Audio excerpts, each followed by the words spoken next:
And the books were open. We're going to be going through a study today about the books. And the books was open, so are you found in the books? This is the question that each one of us, not some of us and some of us thinking some going to be in the books and some going to be in the book or different things, but I want you to answer your own question for yourself. Are you going to be found in the books?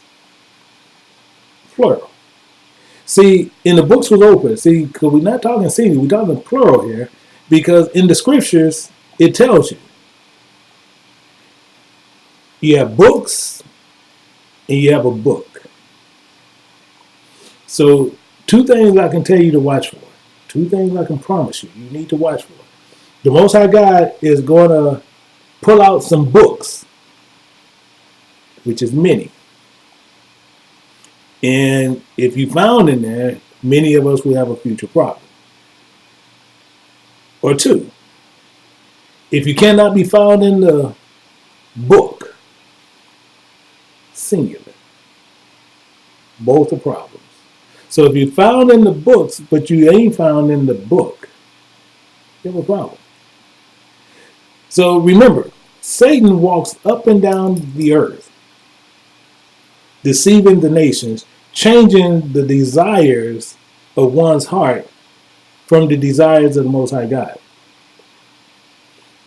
So I remind you, even heaven will flee when the Most High God comes on Judgment Day. These are things we really have to understand, but you need to understand the seriousness. When you talking about, you can see all the beauty, even as you can see in the background now, all that going to cut out when he comes. It's going to leave. The sea going to give up the dead. Death going to give up it. I'm talking about, we have to understand the seriousness on what's going to happen.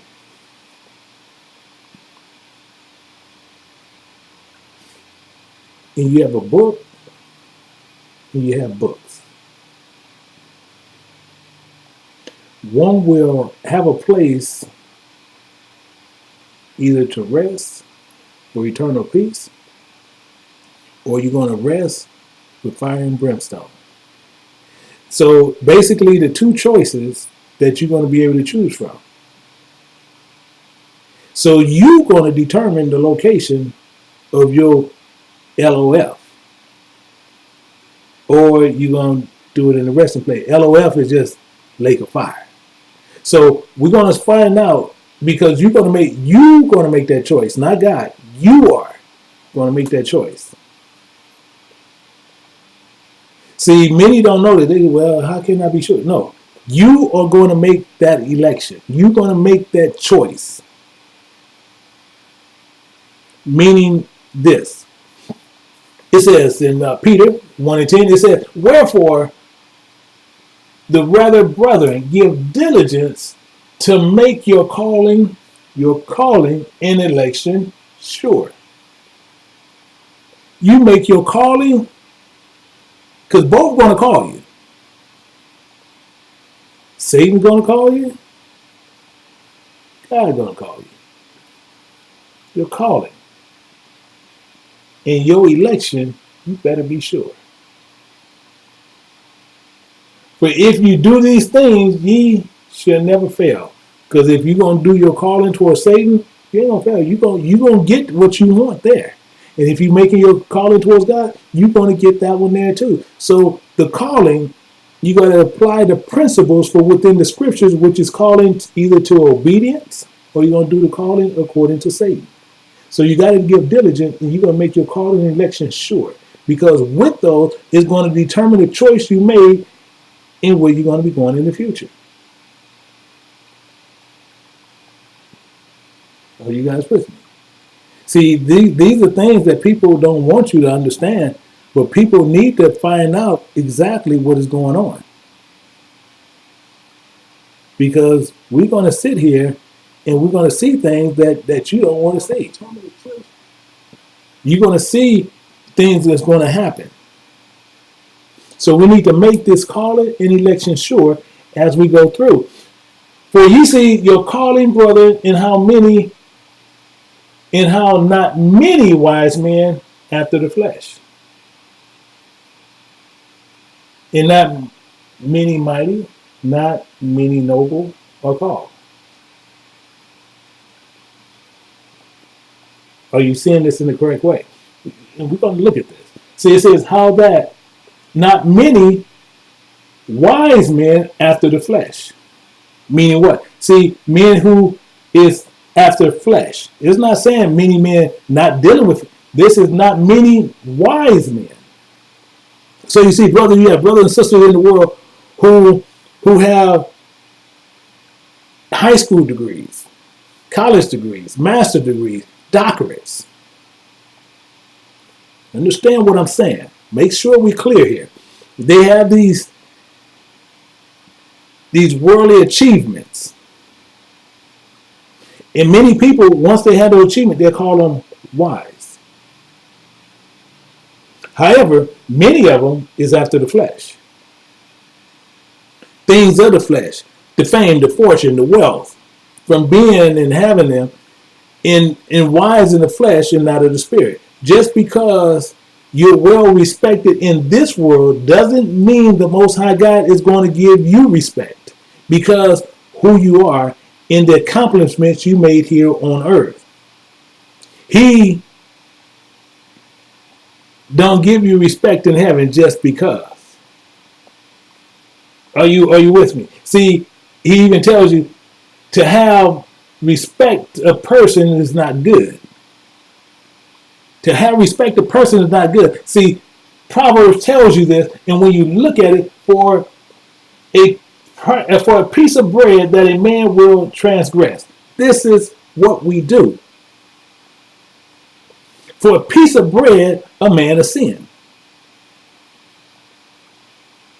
Because they want to have that respect, because you have some who is very well to do, and they feed the poor on that heathen holiday of Christmas. They want to feed people on that heathen day of Thanksgiving, and not knowing that was the day where one set of Gentiles went after another set of Gentiles and massacred them on that day. And they call that Thanksgiving. Because you built a school in another country, not where you live, or probably ever even visit, but you built somewhere to where you want to help a group of people, besides helping the ones or helping your neighbor that's right next to you. Because they gave you in that other country complete control, because you spent millions and millions of dollars over there to the underprivileged over there, and so you overlook the ones here. There you can tell them anything you want to do, and you will sin, and you will appear as God to them, and you is nothing more than a man or a woman.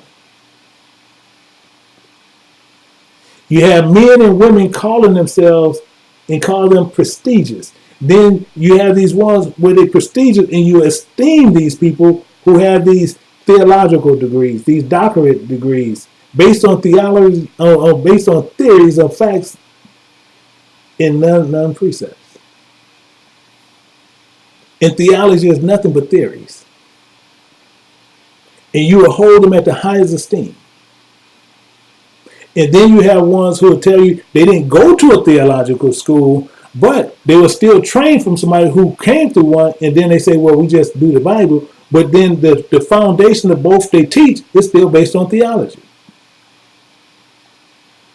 How? Because they'll still tell you things that you can't see in the Bible, and then they're going to tell you those things that you can't see is actually true, and then they're going to explain it to you another way.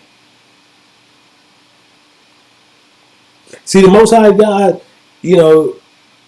word, they'll tell you what you see is not what you see. So they make the Most High God word a lie.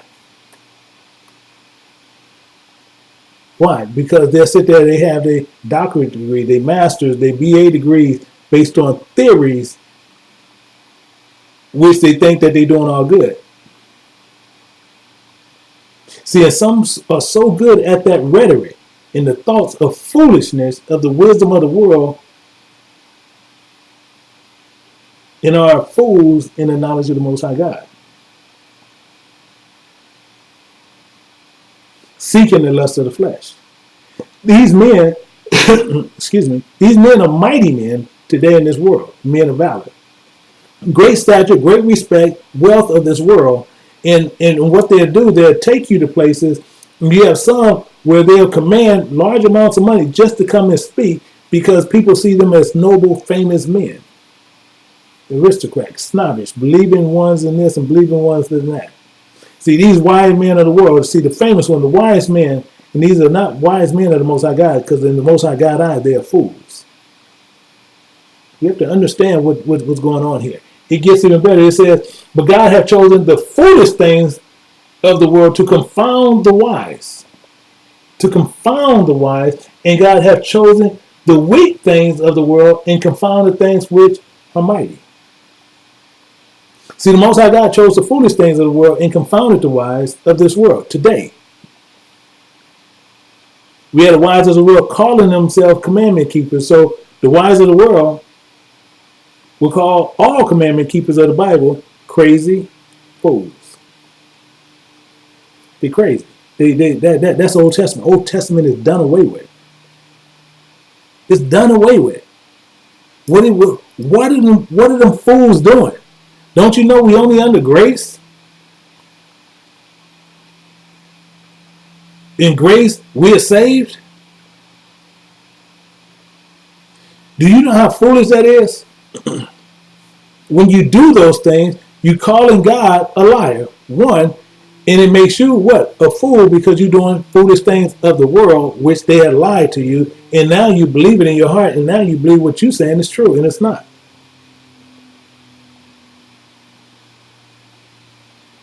So you got commandment keepers that they want to call it, and then you have, and those are the mighty men of the world, and then you have the other ones, the fools.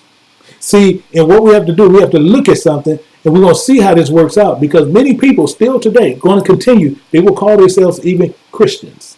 Christians. When Christian don't mean nothing but fool, mad, stupid. And they will hold on to that, in the same Gentiles, the same heathens that stole the book, took out 90%, called themselves Christian, then pushed it on you, and then you'll call yourself a Christian today. You'll call yourself stupid and believe it. Makes you nothing but a stupid person. Why? We're going to look at this, and we're going to see this even in Acts 26:24. It says, and thus he spake for himself, talking about Paul. Festus said with a loud voice, Paul, thou art beside thyself, much learning doeth make thee mad. Really? So Paul spoke, Festus, and Festus is going to open up, and he's in the room, and there's a lot of them in the room with King Agrippa, and King Agrippa was an expert at the Jews' custom. He was an expert at this. And Paul was able to speak for himself about Yahushua, how he died and raised again with the power of the Most High God. This was the message that Paul was going around preaching for everybody to receive forgiveness and do the works that is required for remembrance. So if we can remember to do the first works, then we can actually come back to God. He can reconcile us back to him, and based on that promise. But this is what Paul was preaching. So Festus hears it. Festus says, you mad.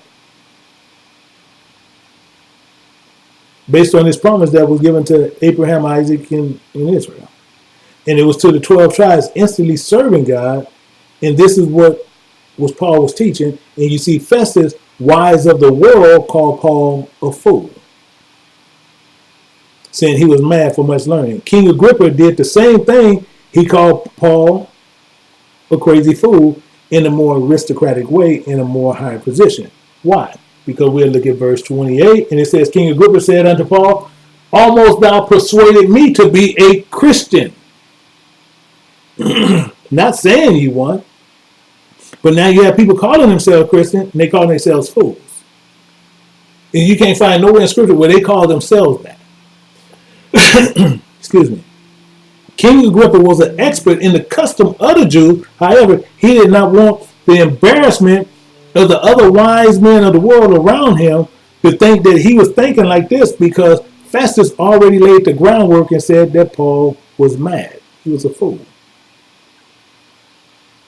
So, King Agrippa had to sit there, and he's looking around because he was in a room with a bunch of people. He had to say, hey, you almost persuaded me. Why? And why did he call him that? Because Paul learned at the feet of Gamaliel. So this is just proving the point that the Most High God and what he's taking. Things that you see are foolish. Things that you don't think that he would select. Based on things in this world, and you're despised, and God has chosen the other things that you don't want to take. Meaning a couple of things.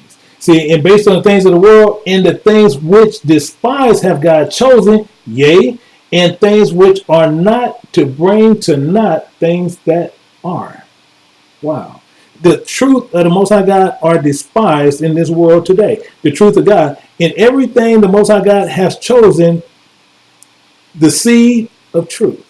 He chosen men of Israel in being the mouthpiece, in doing the things that you see, and people running around. But do you see people who teach the truth? You don't see them running to them by the millions, by the thousands, by the hundreds. You don't see that,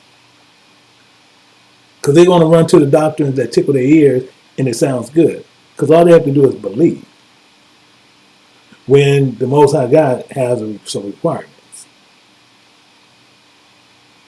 So because the doctrine of this world has no fame in God's world, but in your world is fame, fortune. But the Most High God's fame is fortune, not from this world. See, it's from a new government to come.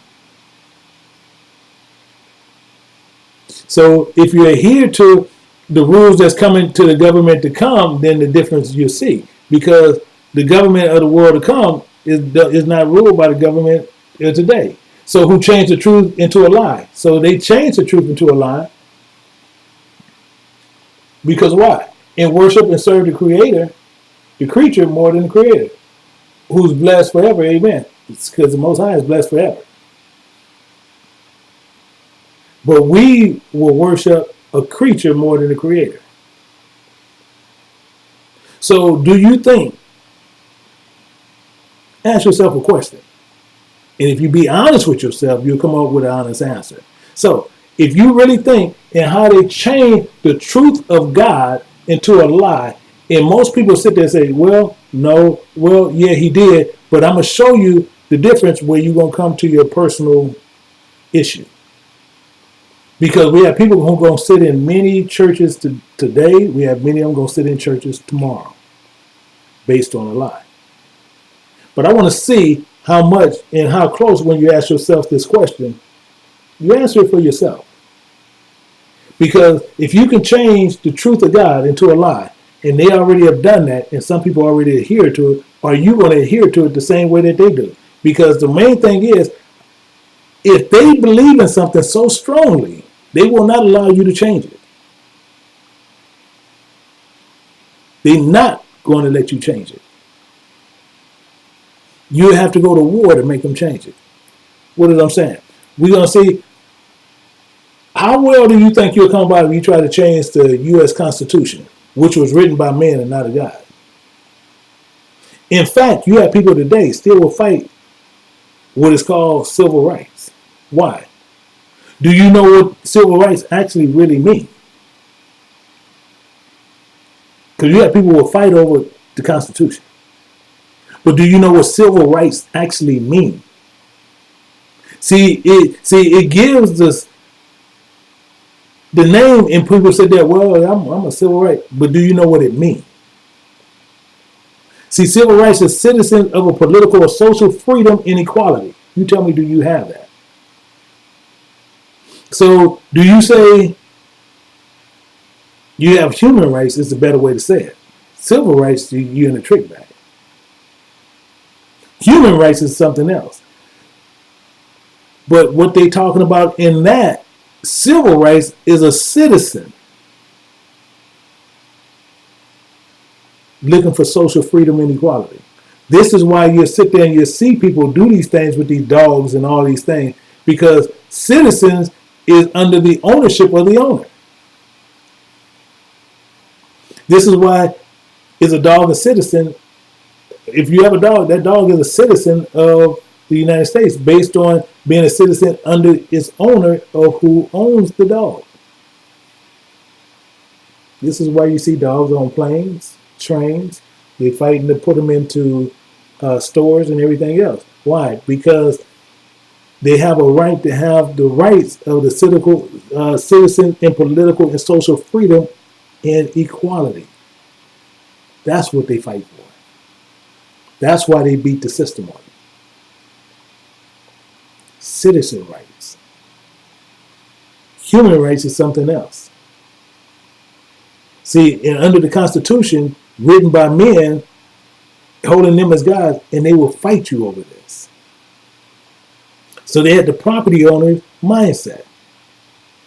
And Israel today has broken away from being under the ownership of property of them.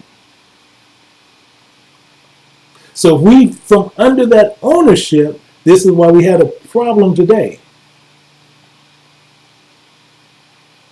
Because we have a citizen problem. That's why they say niggas go home. This is why they had a problem with us today. Because we don't fight for human rights. We out there fighting for citizen rights. So when you're fighting for citizen rights, you're fighting for roaches, you're fighting for cats and dogs and any animal or other thing. All of them fall under the same thing. Go check it. Please, go check it. Citizen rights is nothing but nothing but a political and social freedom of equality for all citizens of the United States. That's all it is. Don't let them play games with you.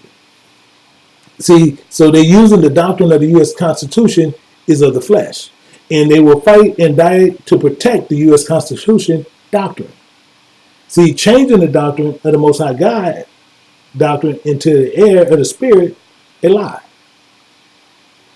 So in this world, the Most High God has chosen you. And you're going to waver on your choice. Are you with me? See, because that no flesh should glory in his presence. None.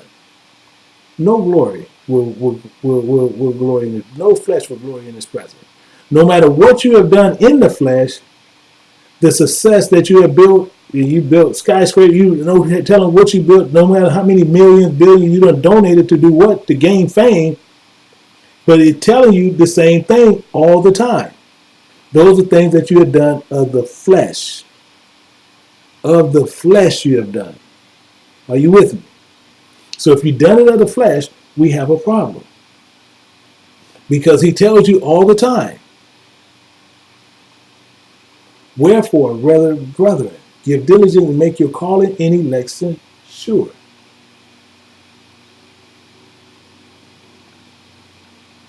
Making the right choices when it comes looking at your spiritual policy, or you want an earthly policy. The covenant and contract according to the commandments of the Most High God. You got to make a choice between the Most High God and Satan. Your election, flesh or spirit. Satan offers many things, and he offers this. And he said unto him, all these things will I give thee, if thou wilt fall down and worship me. Satan will give you all things of this world. Money, fame, power, houses, planes, you name it, he give it. He give you all things of this world. You see, all these things I will give thee.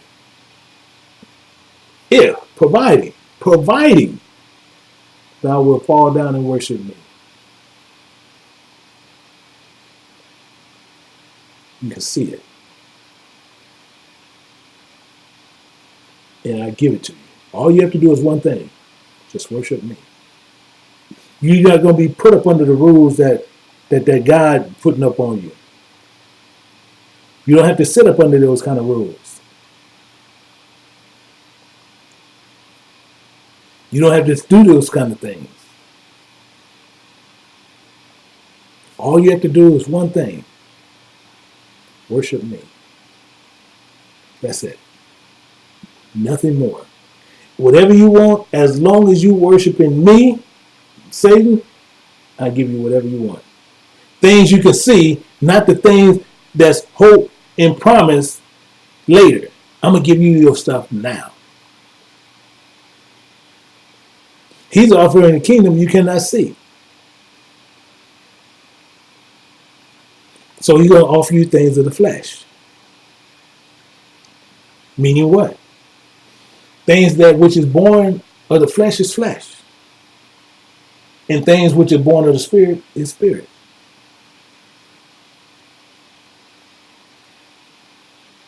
So we have to understand the difference between the two. Because Satan is offering of the flesh and Yahweh is offering of the spirit.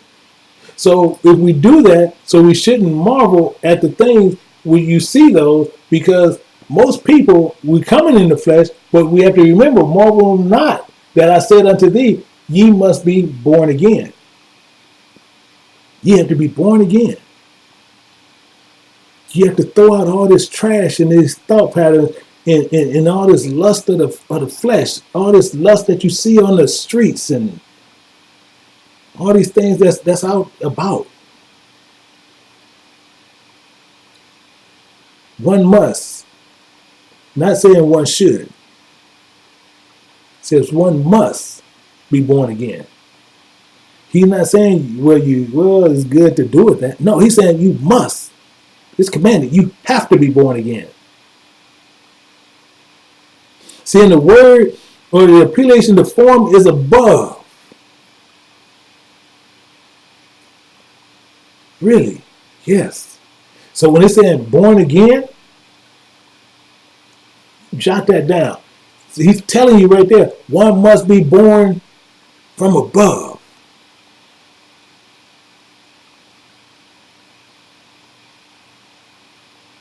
So let's learn why he made that statement. Because flesh you can see, spirit you can't. But we need to understand why he made that statement. He says, the wind bloweth where it lists, and thou hearest the sound thereof, but canst not tell which it comes, whether it goeth. So even as one that is born of the Spirit, and the Spirit comes from above.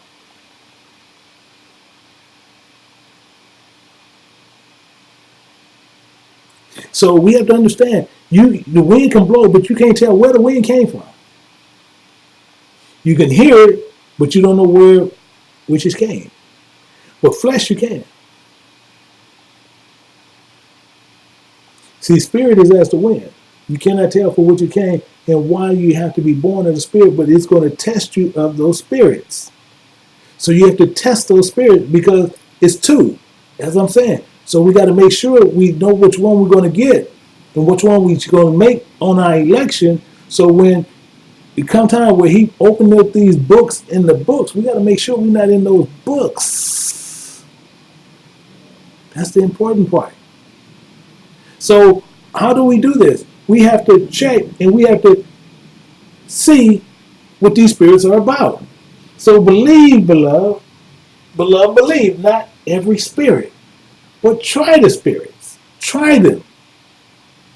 Whether they are from God. You see that?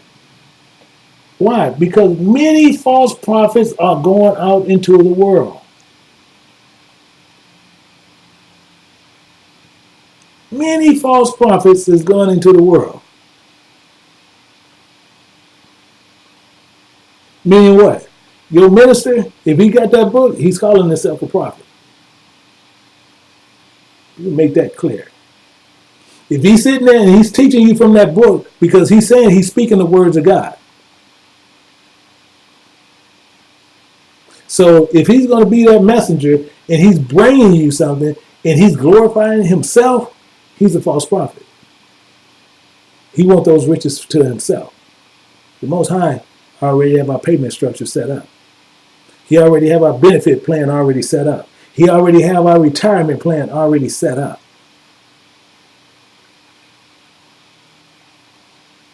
And it's not of the flesh. These things is already set up, but you have to try these spirits because Satan offers one and he offers one. So we have to try the spirits, whether they are from God or whether they are from Satan. Are you with me? Because we're going to find out two things. Two things we're going to find out. One, if it's of the spirit, you'll see that it's coming and he's not looking for things of the flesh. You know this is 99% coming from God. Why? Because the spirit and the flesh is at war. From dust to the ground. You got to remember, he cursed that. So if he cursed it, the spirit and the flesh is at war. Crips and Bloods. They're at war. Why? Because this is the problem that we're going to have. Watch ye and pray, lest ye enter into temptation. The spirit truly is ready. The spirit is ready, but the flesh is weak. Meaning what? The flesh want to fight, which is weak, but the spirit in most people are going to get beat down. The spirit is ready, but you're going to hold the spirit back. So the flesh again in the Most High, see, he's not going against Satan. But what we want to do, we want to fight against Satan about everything. So so the spirit is always at war with the flesh. Always. It ain't no sometimes, it ain't no every now and then. No, they always are at war. They always are at war. The spirit and the flesh will war continuously. Until life is no longer in your body, they are going to war. It's a never-ending war. Same as they tell you back in the Middle East, this war been going on for thousands of years. It's the same thing. It's the same silhouette picture you see. The war never ends. So he has to bring an end to what he was talking about. So the spirit is always putting up and beat down the flesh. So it's undefeated of the flesh. Because the spirit going to win. But it just depends on what spirit. See, and when you put the spirit was ready and you put it against the flesh, every time the spirit gonna win. The spirit is undefeated against flesh. Here's why. Our flesh is of the Most High God. And he cursed it. Not against Satan, but he's cursed it for ourselves. So who he's going to do to get rid of everything, the only way he can make sure he has to get rid of all flesh. All flesh. Meaning what? And behold, even I do bring a flood of waters upon the earth to destroy all flesh. Wherein is the breath of life. Anything breathing is going to die. All flesh is going to die. From under heaven, and everything that is in the earth, So it's letting you know anything that is here is going to die. He has to put an end to it. This is the only way you can stop the war. He cursed the flesh because he cursed the ground. So you don't see nowhere in Scripture where Satan is even saying this. But I can show you all throughout Scripture the Most High says this. The flesh, our flesh is at war with God. You look in the mirror, your flesh. So you have people telling you, and they go, well, I don't sin, my children don't sin, and I don't do this, I don't do this. And you sitting there, you say anything, and you in flesh. You saying God is a liar.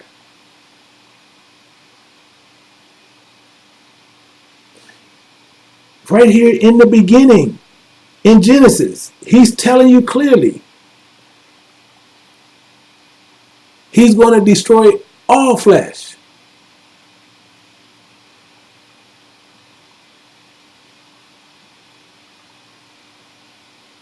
It has to die. Why? Because the flesh is at war with God. And we're going to prove these things that you are at war with God. So the only way you can rectify these type of things is you have to be baptized. And most people don't even know what baptized means. They well, I don't need to be baptized. What do it mean? It's not what those dumb Christians telling you. And I'd like to make sure the people that listen to these teachings that you go and you check these things. If a Christian tell you anything, if he tell you the sun is outside and it's 1 o'clock in the afternoon, walk outside and look.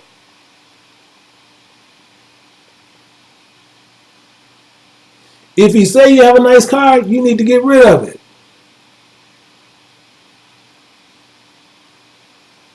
If you say, boy, I see the Lord all over you, you should start crying. Because he's saying you just like him.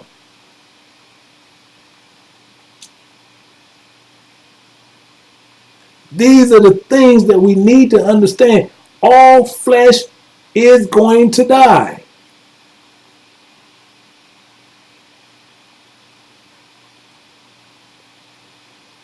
See, with the Most High God, we have to find out who we're going to do. Whose side we're going to be on. On the Most High God's side, or we're going to be on Satan's side. Living in the flesh. If we live in the flesh, we're at war with the Creator. But if you're living in the Spirit, and then you're allowing the Most High God to destroy the flesh, it will bring glory to you. If you lose your life for his name's sake, you will gain your life. So with Satan, you worshiping him, and you're going to glory in the flesh, and this is the election that most people are going to make. You can do what you want to do, or do what thou will, and live in total sin.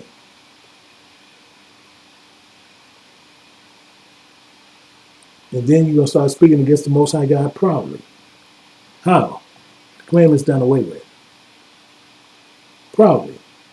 We can do whatever we want. Be done away with. Calling Jesus God.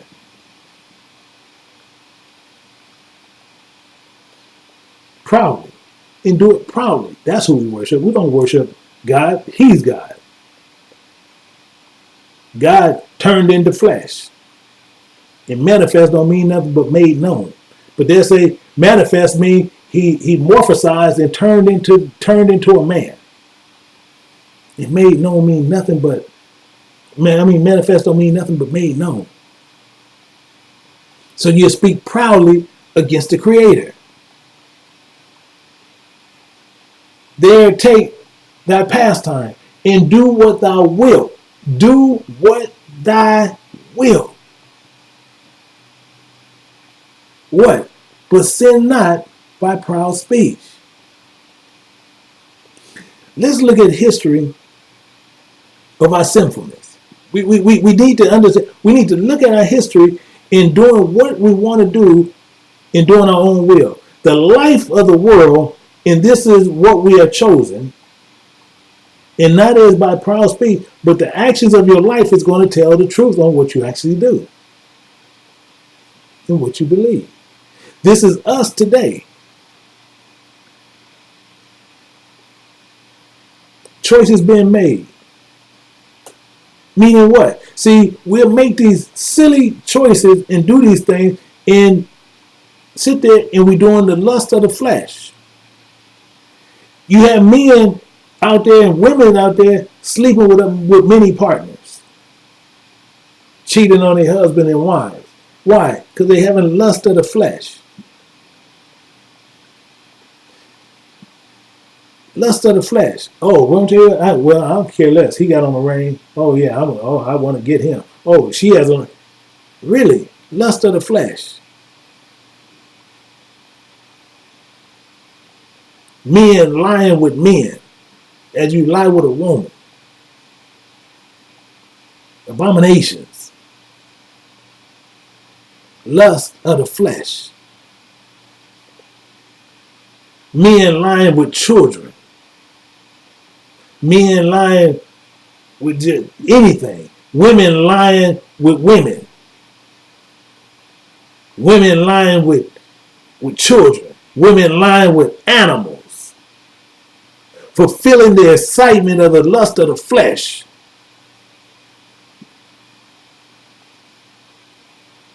Sodomites to the 10th power. Homosexuals to the 10th power.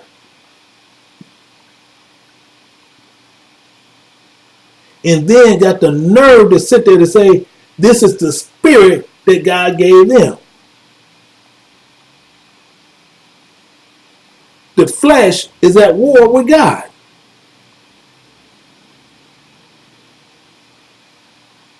The same reason why Adam get the spirit and led and it was tested, and then when he failed the test, he put it on God. It's the woman you gave me, made me do it.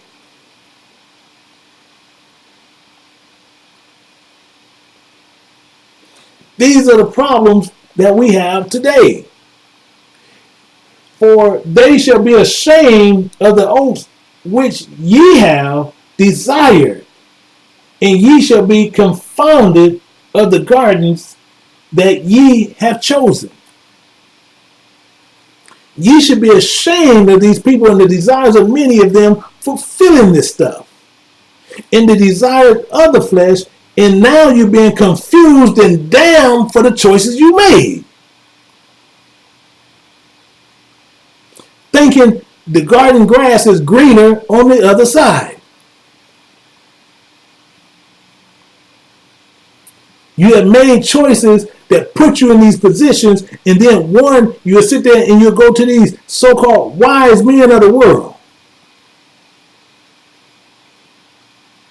And then you think highly esteemed of them for the choices that they made and put you in a position that they told you to do. And then you have some of the wisest ones that people will esteem, and just like he said, see, all in judgment is no respect. No respect to all that you put in judgment. So there's no respect to a person in a man. Meaning what? You even have Mr. Obama. Mr. Obama, where they call him one of the wisest men in the world. Many people will sit there and say that, but has not he made and he pushed the homosexual agenda for marriage? But you don't want to look at these things that these people have made these choices and changed the entire dynamic. And the biggest thing, the problem that you have, he made a decision against the principles and the understanding that God has given you. And you're cool with it. Many today are calling him how great he is. And he made decisions against your God.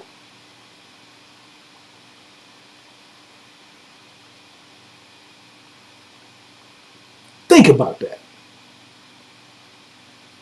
You know, people said, well, yeah, I love him for this and that. And he made direct decisions against your heavenly Father. And he said this thing, and he said, what, not quite, I might misquote what he said, but he said his daughters now have friends who have parents, so-called, of the same sex, and it should be allowed for them to marry. It was a law in California to where they couldn't, and he had that removed to where they were able to do that.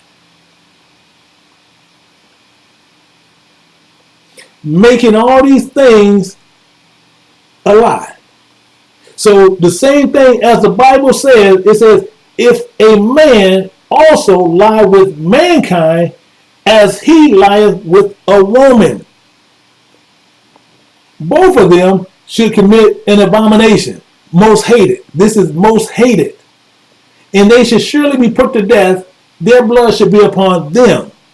Meaning what? The God of Israel said, this is abomination putting to death. Meaning what? He's going to put in some work. He's going to put in some work. This is the brain, the killing and act of disobedience towards the Most High God of Israel. Delivering the message is all we're supposed to do. But you have many, so again, you have many fools out there who want to put this in their own hands. And he said, no, you don't do anything. You just deliver my message. I don't need you to do nothing. This is an abomination to me, and I'm going to take care of this. Just deliver my message, because he makes this perfectly clear. Dear beloved, avenge not yourself. Don't go do this, but rather give place unto wrath. Just give him some space and watch him go to work. For it is written, vengeance is mine. I will repay, saith Yahweh. Just get out the way. And I'm going to take care of what I need to take care of. You don't have to do anything. Vengeance belongs to the Most High. He's going to put the work in. You just deliver the message. Stay in your lane, and he go on all lanes. He said, feed his sheep, take no vengeance against the disobedient, send the message, because they chose the other side in the garden. Their election will receive the gift of wrath as a promise of our Heavenly Father, because you have desired a problem. Fleshly things. Remember our father Jacob, who was surnamed Israel. See, we want all this earthly stuff. Oh, I want this, I want that, I want this, I want that. Earthly things. And then we want to sit there and talk about how rational and sensible and smart it is to do that. And we look at Jacob here, he tells you clearly, and Jacob vowed a vow saying, if Yahweh will be with me and will keep me in this way that I go, and will give me bread to eat and raiment to put on. That's it. Bread to eat and raiment to put on. Do you see him asking for a car? Do you see him asking for boats? Do you see him asking for planes? Do you see him asking for a whole bunch of sheep? Do you see him asking for millions of goats? Do you see him asking for a large harem of women? Do you see him asking for a big old tabernacle? Do you see him asking for 1,000 more years to live?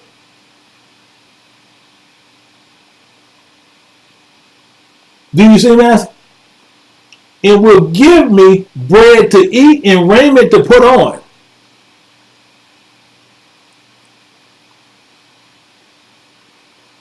Then what? So I will come again unto my father's house in peace. Then shall Yahweh be my God. By doing what? All you have to do is give me food to eat and raiment to put on, and I'm good. You don't see him, they had boats back then. You didn't see him ask for no boat.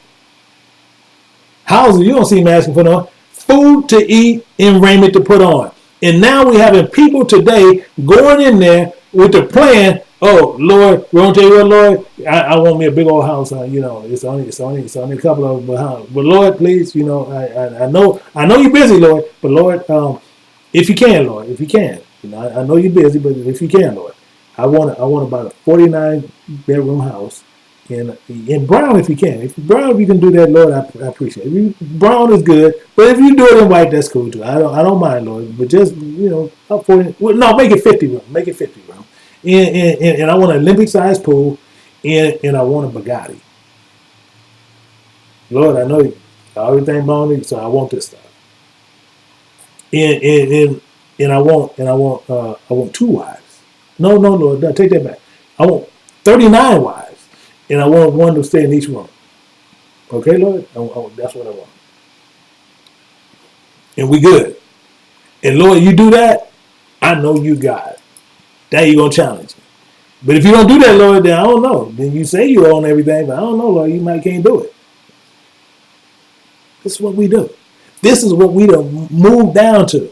You go in there taking, Lord, I'm gonna give you this $20. This is all I got.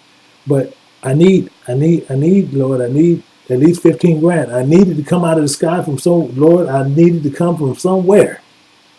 So I'm giving this to you, Lord, in your church, and I need it back.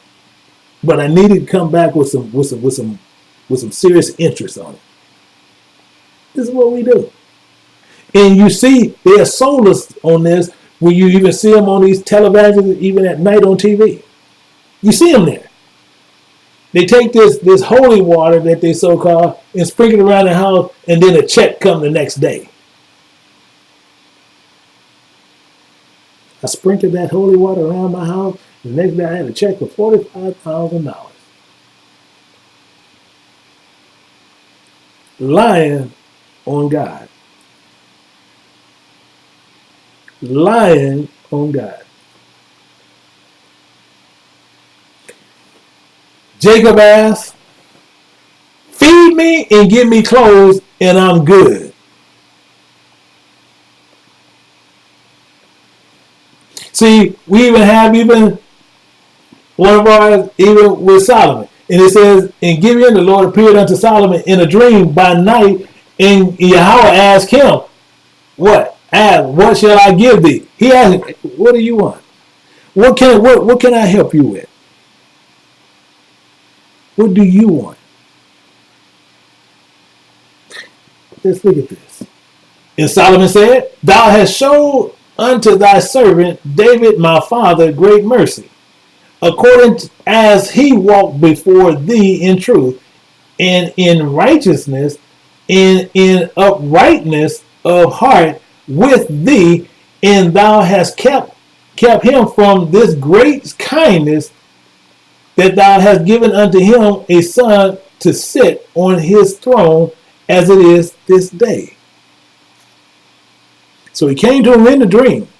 Hey man, Solomon, what do you want? So Solomon letting him know, talking about, how his father was walking in all the commandments with him. So he just building it up to him. So he let him know, he said, and now, O Lord my God, thou hast made thy servant king in replacement of David, my father. Meaning what? And I am but a little child. So he ain't little as in kid-wise, but he's little in understanding the knowledge of the Most High God. And he said, and I know not how to go out or come in. That was deep. Most people just said, but that was deep. That's where you clap your. That was deep what he just said right there. Right past that colon, I know not how to go out or come in. That's where they should be clapping fingers. You should be. Why? Because he literally, Yahweh quoted that. He quoted that. Let's look at it. He's telling you, I am the door. The Spirit talking. But by me, if any man enter in, which that's what Solomon talking about, he shall be saved. How? And shall go in and out and find pasture. That's all Solomon was saying. And Yahweh just broke it down. That's all he was saying. All he was saying. He said he want to know how to go out and come in and find pasture. He want to be able to separate this stuff. He wanted to know what is good and what is evil. This is what Solomon was saying. That was Yahushua broke down. And thy servant is in the midst of thy people, which thou hast chosen a great people that cannot be numbered nor counted for multitude. Meaning what? He's sitting there letting you know, these is a bunch of them. Tons of them. And King Solomon wanted this knowledge to understand. And he had chosen Israel to be the people. And he's amongst them. So what do? He said, give therefore thy servant an understanding heart to judge thy people. I don't want no money. I need to be able to understand these people because I know these people are hard-headed. I know these people are stiff-necked. They're great people. They're great people. They ain't ones to be played with. So I need an understanding heart that I may discern between good and bad. So I can go in and out. For who is able to judge this thy so great a people? You see that? Because he was young in the knowledge of God, but you gotta remember he wanted to get that foreknowledge. He needed that injection of just know it juice. He needed that. He said, "Hey, Most High, now I'm gonna tell you, you got me in front of a whole bunch of you know there's a bunch of brothers out there. These brothers will break me off. So I need an understanding heart to where I can know this good or bad. So I'm gonna be the big dog when I walk out there." So he even says this, see, but strong meat belongs to them that are full of age. See, he wanted that. I need to be, when I walk out there, my knowledge, I can drop it like it's hot. This is what he's saying. Even those who by reason use their senses exercise to discern both good and evil. That's all he was asking for. I need to know these precepts, God. I need to know. You put them in me. Load me up. Load me up like the man. So when I go out there, I can put a precept upon precept and lay them bad boys down. And they won't be able to do nothing. Why? Because this is what Solomon was saying all the time. For precept must be upon precept. Why? Because he needs that understanding heart. And precept upon precept, line upon line, line upon line, here a little there. That's what Solomon needed. Solomon knowledge to understand the ways of the Most High God doctrine. See, God for God's people. He wanted to be able to discern good and bad, to always know the difference. Not think of the difference. He always wanted to know the difference between it. This is why you don't see the Songs of Solomon taught. Because why? Half the people out there teaching it, or they really don't teach it, they think that he's actually having sex with a woman and all kind of heresy going on. And that ain't what Solomon was talking about. So this is the problem that we have here. So he wanted that understanding heart. He needed to be able to do precept upon precept, precept upon precept. That's what he wanted to do. And actually, that's actually wrong verse, because it tells you, whom shall he teach knowledge, whom shall he make understand doctrine? For them that are weaned from the milk and drawn from the breast. That's actually what verse 9 actually says. So I actually got that wrong. So you'll see verse 9 that says that, but verse 9 actually tells you what it actually says. I just told you, I can quote those pretty much by heart. Because it says, whom shall he teach knowledge? Whom shall he make understand the doctrine? Them that are weaned from the milk and drawn from the breast. You need to be able to discern that. Why? To make a difference. Not be dependent upon commentary. Not to be dependent upon the decisions of someone else who's whispering in his ear. That's what he's talking about. That's why he was sitting there. For precept must be upon precept. That's why he was saying that. He wanted to be completely free in dependency from anyone that's feeding him from their breast. From their breast. Meaning what? From their heart. Because they're going to feed you their hearts, their desires. See, the same as you see a mother who can control the infant, the baby. Why? When the baby want to eat, she can feed him or not feed him. The baby go to sleep when she wanted to go to sleep. Dependent upon the mother, who cannot discern right or wrong. Are you following? See, when you know the commandments of God and you know precept upon precept, line upon line, here a little, there a little, it's no more guessing. This is why it works that way. And the speech pleased the Yahweh that Solomon had asked this thing. So it pleased him. And why did it please him? Because Solomon wanted to seek the precepts of God, asking the understanding heart to judge God's people. So King Solomon asked for what I want an understanding heart. So you don't see him here, you don't see him asking for houses, money, cars, women. You don't see him asking for none of this stuff. So why do we do it? Jacob asked for food and clothing, and we ask for health and wealth, and not to understand the precepts of God.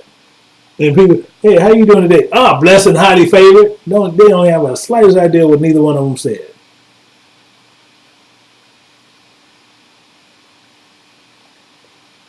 When you're full of age, you understand the commandments of God, the doctrines. You don't need people whispering in your ear. Because he's telling you all the time, when that pleased him, he gonna load Solomon up. See, that's why he said, and I will give you pastors according to my heart. Because he wants to know the heart of the Lord. And he said, which shall feed you with knowledge and understanding.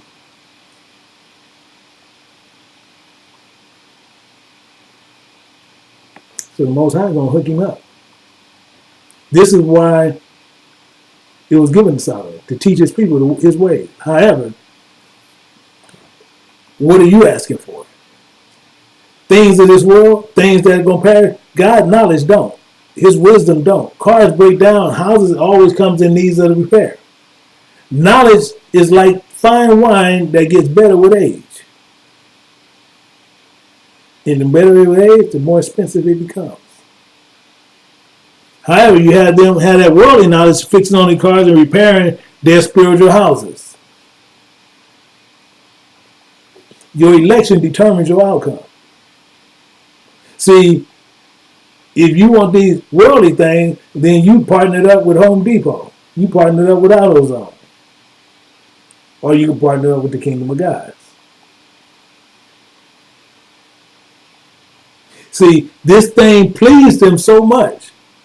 For Solomon asked for, because his desires were not the desires of his own, but it was the desires of his husband, and Solomon was seeking them to help. He wanted that understanding heart. So he took care of that, and Yahweh said unto him, because thou hast asked this thing, thou hast not asked for thyself long life, what we do, neither hast thou asked for riches, which we always do, nor asked thy life in thy enemy, which a lot of us do too. I wish my enemy was dead. I wish they drive tomorrow and get on the freeway and a train comes up or a plane fall out there and fall right on. You know some of y'all done did that. I done heard some of those prayers. And don't hurt them real bad, but just kill them real fast. Really. Some of y'all done did some of those prayers. He said, but thou hast asked for thyself understanding to discern judgment. To discern judgment.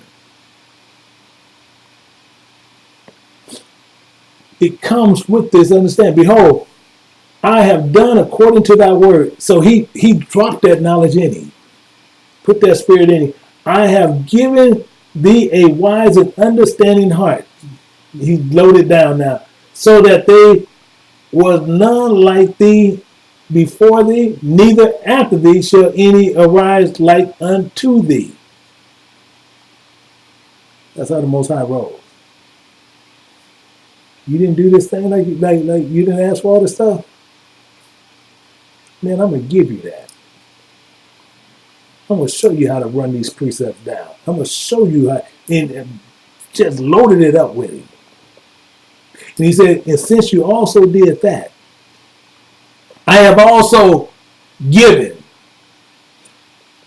thee that which thou hast not asked. So now I'm going to give you some more. both riches and honor, so that there shall none be any among the kings like unto thee all thy days. None gonna be like you. You gonna be the man. So the Most High God giving him the understanding heart, but then he also gave riches and honor, because he asked not for worldly things.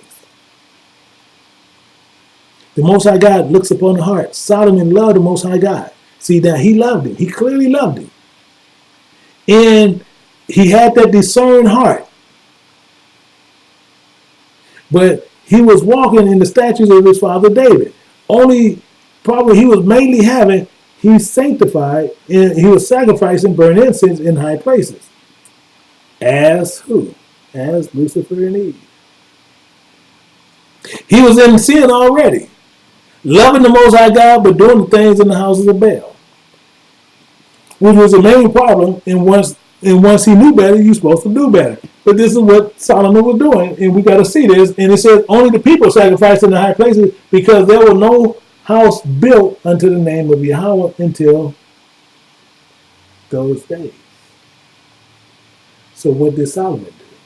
See, we need to understand what Solomon did. What did Solomon do? Here we go. And Solomon loved Yahweh, walking in the statute of David, his father. Understand how they said, walking. He loved Yahweh, walking in the statute of David, his father. Let's read that again, just so that it's sinking. He loved the Lord. He walking in the statutes of David, his father. Yeah, I know a lot of y'all missed it. That's okay. Let's move forward. Only he sacrificed the burnt incense in high places. Meaning what? Yeah, we weren't supposed to be doing that. He was sacrificing in high places. So King Solomon loved the Most High, but he was sacrificing in high places. So if you sacrificing in high places, he's doing it in places you don't supposed to do it. Because you eat, you learn, you understand what is going on within the Bible. And the Bible tells you clear, even how Paul breaks it down. Paul breaks this stuff down for you perfect. If any man hunger, let him eat at home, at home, at home. If any man hunger, let him learn at home, that ye come not together unto condemnation. And tell me, they're gonna go in many places today. They're gonna come together. And they're gonna go in many. They're gonna all be in there tomorrow, and they're gonna come to condemnation. They're coming together for sin. Coming together for sin. Because why? It says, "In the rest I will set in order when I come." So you can see he's not saying that in a carnal sense. So he's saying that if you hungry, you eat at home. Okay, so what if I ain't had no food? See, because that's not what he's saying. If you want to learn, you learn at home. See, Paul got so good to where he could speak in parabolic words. The ones who knew what he was saying knew what he was saying. So when he could talk this way, they knew exactly what he spoke about. This is when you understand you're full of age. So he said, so if you want to eat, if you want to learn, you do that at home, not in some building. That you come not together in condemnation. You come in there, oh, well, we got the pastor's aid. You're doing the pastor's aid, and we got to make sure we got to raise money for our pastor. You're raising money for a foolish man. A man that is destined and made his choice for hell. People can sit there and say whatever they want to say, but he's telling you clearly what you made your choice. So we have to understand, because he said until he come again. Because he made this clear. He said, thus said the Lord of the kings of Israel, and his Redeemer, the Lord of hosts. I am the first, I am the last, and besides me, there is no God. So when he come again, he's the first and he's the last. And it's him. He is our God. Why? Because he's going to set this stuff in order. He's going to make sure this happens. And who? As I shall call and shall declare it and set it in order for me. Making it clear, since I appointed the ancient people in the things that are coming and shall come, let them show unto them. That's all I'm doing. For warning. The ancient people, that's what I'm part of. That's what you're part of. You're part of Israel. The ancient people. But some people is part of that honorable and ancient people. Some people is part of that. But you're part of the ancient people. We didn't do nothing but come to let you know. And what he said, to show them unto them. To show what things are getting ready to come. Nothing more. So, what do this understand? So, what do this mean? So, he's coming to set things in order. So, you need to study and not going in buildings. Teaching, because they teach doctrines of devils. See, and so you are part of the ancient people, and then you need to know that these people is being people that's led of the Spirit, the knowledge and understanding and the precepts and the doctrine that they teach.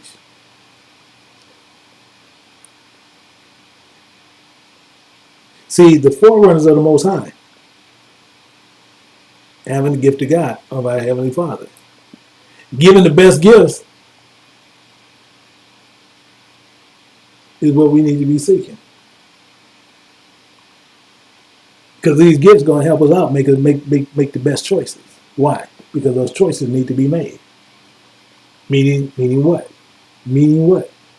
See, when you get this word, and many people who don't want to accept the word, see, and he tells you clear as day, all the time, he says, give not which is holy unto dogs.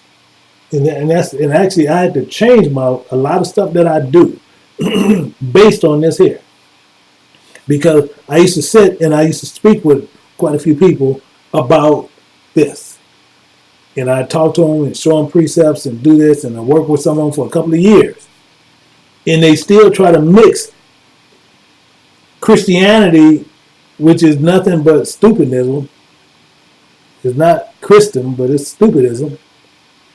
And they try to mix it with the Word of God, with the precepts. And he says, give not which is holy unto dogs. And that's what I said I'm going to stop doing. I made myself clear with that. I said, I'm going to stop giving which is holy unto the dogs. And I take very big offense when people want to come and they want to sit there and tell you that God changed, when God did this, God said that, God did this. And you can clearly see in Scripture, and they got to go outside to another book. They got to go get a hoe. They got to go get a concubine. Meaning what? They're going to go get a commentary. They go get a hoe or somebody else, and they try to join the amen what they saying. We're going to break that up. It says, neither cast ye your pearls before swine, lest they trample them under thy feet and turn again and rent you. And this is what they do. They go and they try to find other ways to go around it, to come back to try to create everything else. But just as I said, we have to stop casting these out, because you don't give pearls to swine, pigs. Why? Because the word is a treasure. And you're giving the treasure to a pig, a dog. And they will do what? They'll trample over. They'll vomit it up and eat it right back up again.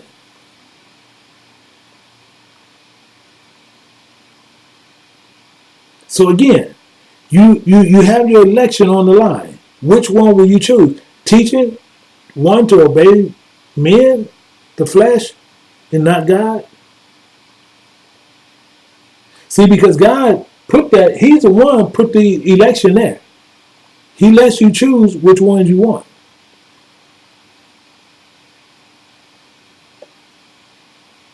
Are you following?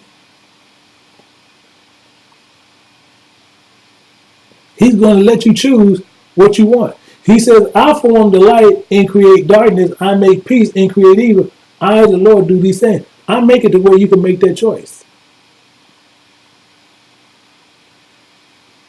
I make it to where you can make the choice you want to make, because I'm going to give you the desires of your heart.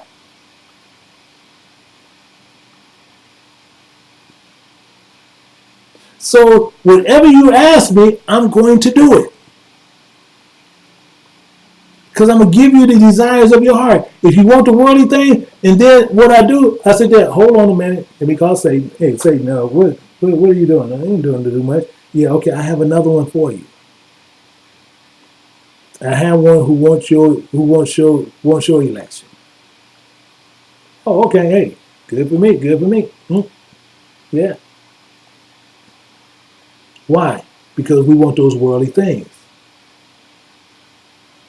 And he tells you this clear. He said, if he has anything in my name, I will do it. Why? Because he formed the light and dark. He giving you the choice.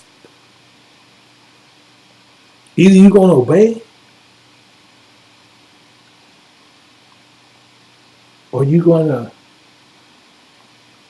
go on the evil side. If you love evil, he's going to give you the desires of your heart. You ask for his name and salvation. Salvation is light to come. Salvation is on the other side of darkness.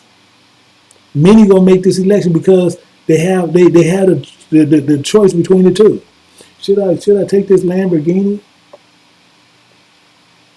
or should I choose God? Well, I can drive. Well, I'm gonna drive the Lamborghini now for a while, and I might go back and see what God's doing, and I might turn to Him later. I might, but I might end up getting Bugatti then. I don't know. I gotta see what God's talking about then. Is he gonna loosen up on His commandments? If He not, I might have to stay on this side. See, because whatever you ask for, He gonna give it. Light or darkness, it don't matter. It don't matter. See, He makes this clear. Ask, and it shall be given you. Seek, you shall find. Knock, it shall be opened unto you. Anything you ask in His name, He will do it.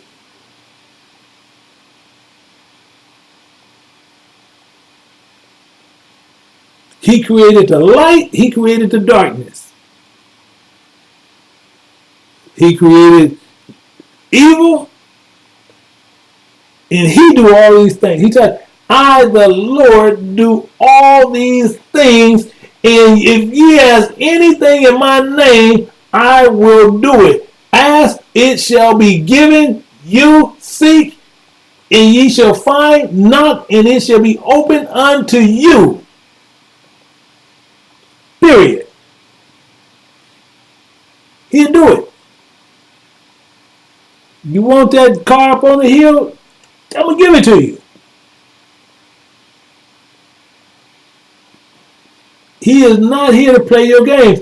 For everyone that asketh, receiveth. And he that seeketh, findeth. And him that knocketh, it shall be open. You make the choice.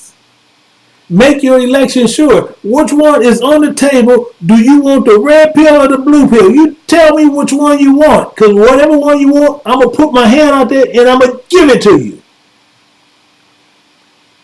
Your desires of your heart, you know what I'm about. And if I'm about doing what I say to do, then this is what you're going to do. And what you're going to do, then once you understand what I'm doing, I'm going to bring you into my house, into the kingdom, to which you'll be my servant forever. But if you don't, you go over here, and that's cool. You'll have your kingdom here now. You'll have your cake now.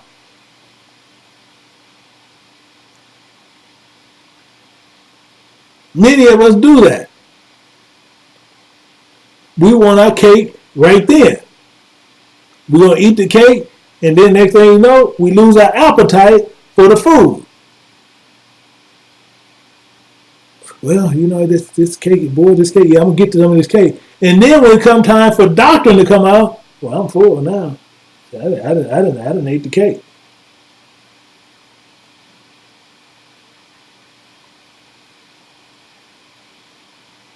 He's going to give you whatever you ask for.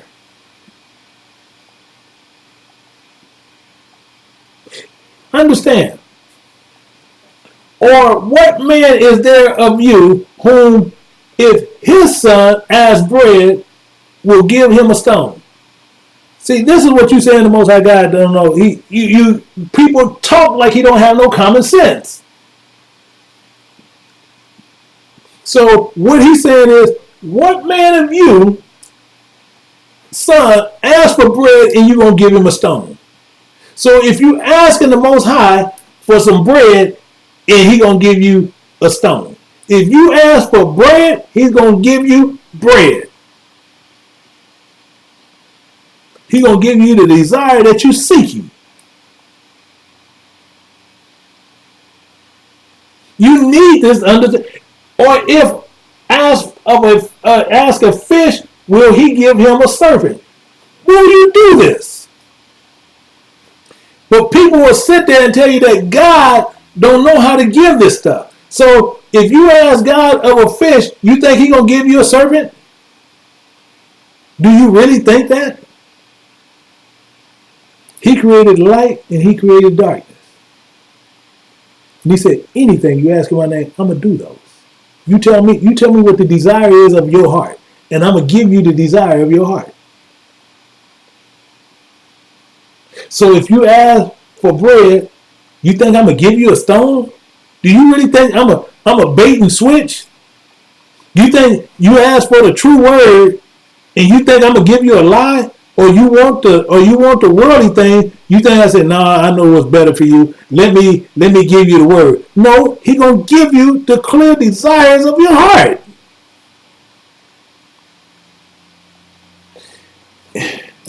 If ye then bring evil, being evil, so then you know it's being evil. How to give good gifts unto your children? How much more shall your Father which is in heaven give good things to them that ask for it? What is it? If you want to ask him, if sitting there and you want that house on the hill and that Bugatti, and you want these worldly things of rich and fame and all this stuff of the world here, and that's good to you. It's good to you. And you asking for it, it's good for you. You think he ain't gonna give it? He's giving you the desires of your heart. So what problem do we have here? If you ask him for knowledge of God, he's going to give you that. But many of us sitting there, well, I want to have this. I want that. I want this. I want that. He's going to give you the desires of your heart.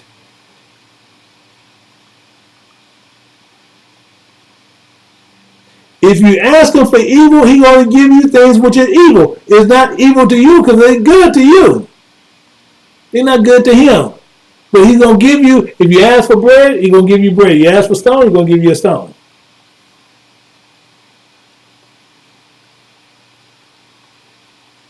The Most High God gives you the desires of your heart, knowing which is good or which is bad. But if you want what is bad, he's going to give it to you.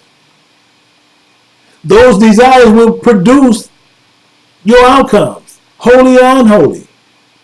Satan will try to get you on his side of the selection side to make you what? Because you that worship evil in your heart, and you're going to make the choice. So either you're going to live in the flesh, or you're going to go after those worldly things, the houses, cars, the power, the fame, and all that, or either the spirit, and you're going to fulfill your desires.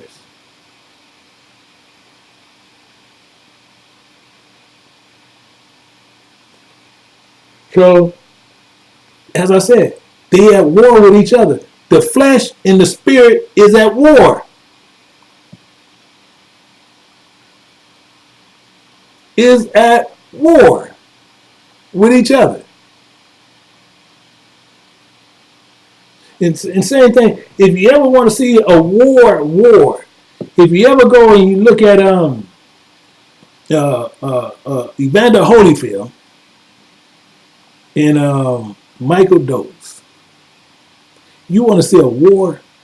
You go look at that fight. Go back and look at that fight. A war.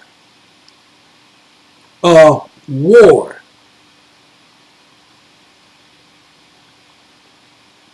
That came out of that fight. They ain't talking about outside.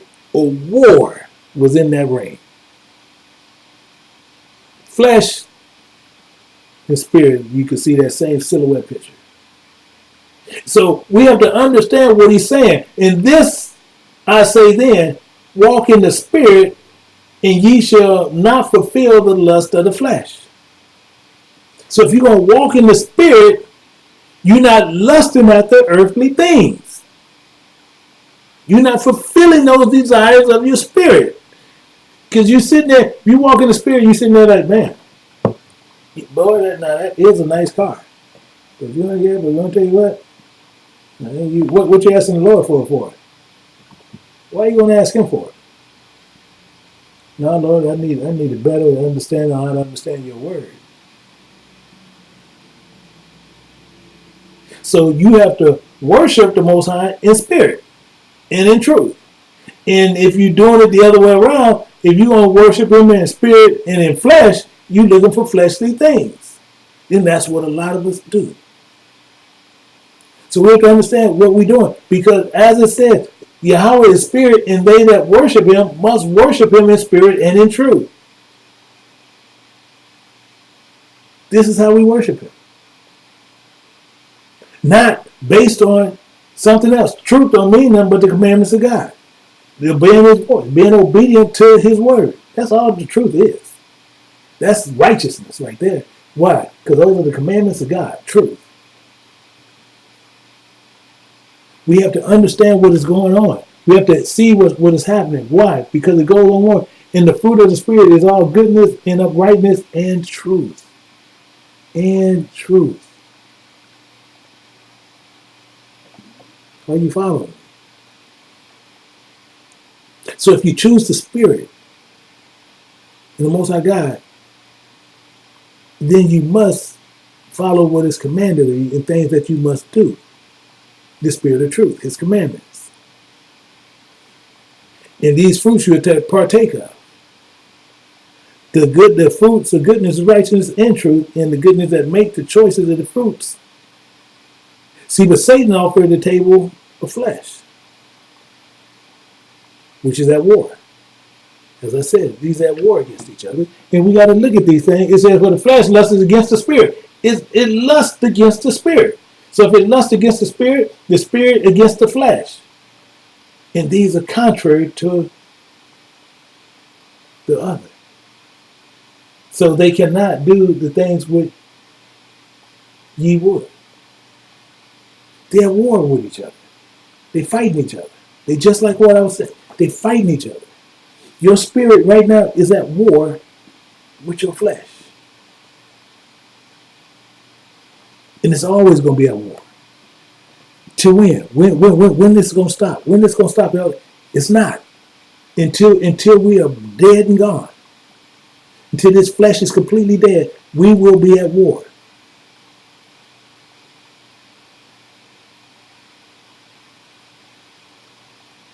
Flesh is trying to get the spirit to join with it. God is spirit and cursed all flesh. Why? Because he cursed the ground. So these are at war. However, the flesh will continue to try to make this join forces. No matter what you do. No matter what we do, they're going to always try to join together. That's what flesh tries to do with the spirit. And he says this. He makes this real clear. It says, for God doeth know that the day you eat thereof, then your eyes shall be open, and ye shall be as gods, knowing good and evil. Why? Why are you saying that? Because he want to join to this. And it's not true. Because we know what? We're going to die. Because he cursed all flesh. He cursed the ground. He already said all flesh will die. He made so perfectly clear on this situation. So, what is our problem here? Then we are not gods, and we are mankind, but not gods. You have Jews walking around talking about, because the Bible says, "Ye are gods," but they didn't even understand the context of what it was saying. So they sitting there walking around calling each other God. What's up, God? And they not gods.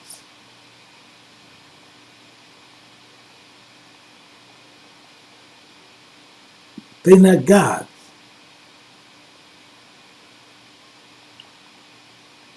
These things become produced using things that you're walking in the flesh. See, when you're walking in the flesh, you produce a whole nother work, and you're being made known to what you can know the difference. And now the works of the flesh are manifest. Now the works of the flesh are manifest. The works of the flesh are made known. This is all it's saying. Which are these. Adultery is made known in the flesh. Having everybody wives and all doing this. It produces the works of the flesh, and this is what it produces. The spirit of Satan. It produces adultery of the flesh, the evil spirit. Fornication. That's what it produces. It's in the flesh, an evil spirit. Uncleanness, lasciviousness. Everything proposes holiness, unclean, lasciviousness. Have you ever seen an image of a man and of a half goat? Have you ever, anybody, I know you've seen them. That's what that lasciviousness is. That's who that is. That's the image of him. The desires of the deep seed of the lewdness that we have. It's always going to be at war. Idolatry. It's the physical representation of false idols, and calling them gods as an object of worship. So they'll put it in front to where they can worship this object. Witchcraft. You have sisters out there doing some of the silliest stuff out there doing even today. They calling themselves, and they go purchase these potions and spells and call themselves, they're going to put on people and all this stuff. It's nothing more than silliness. You got some go out there and bury men underclothes, putting it in the front of their porch and all, just silliness.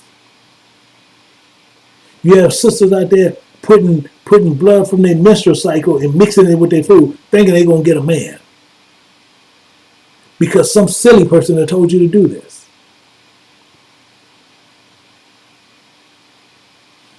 This is pure silliness.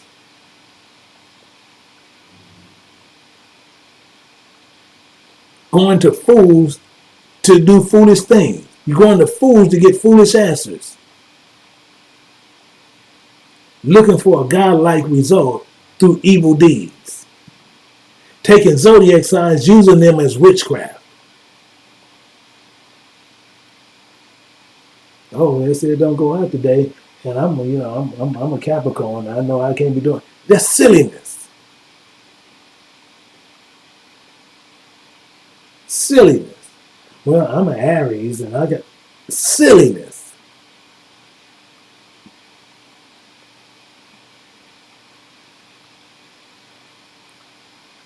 People getting upset. And all you should be doing is eating the word. Eat the word. Eat it, eat it, eat it. Same as even with Bruce Lee, you know how he did them. He made them eat it. Eat these words. Eat them. Why? Because you're opposed of the truth. Love thy neighbor. He ain't talking about everybody. He talking about those other tribe members. Those other part of the nation. You have variance. Always in a disagreement with somebody. Always in a disagreement. Wanting to stay in lies and false truth. Crooks got the books and cooked the book, and now they feeding them to you. Eating them. Keeping a disagreement from the truth. emotions. You got people just want attempting to want to equal or excel the qualities of the action of you. Can't be on the same level of the knowledge and have money, power, position, jobs, and everything else. Just silliness. He's sitting there saying, oh, well, he has this and he has that. I want that. I want that.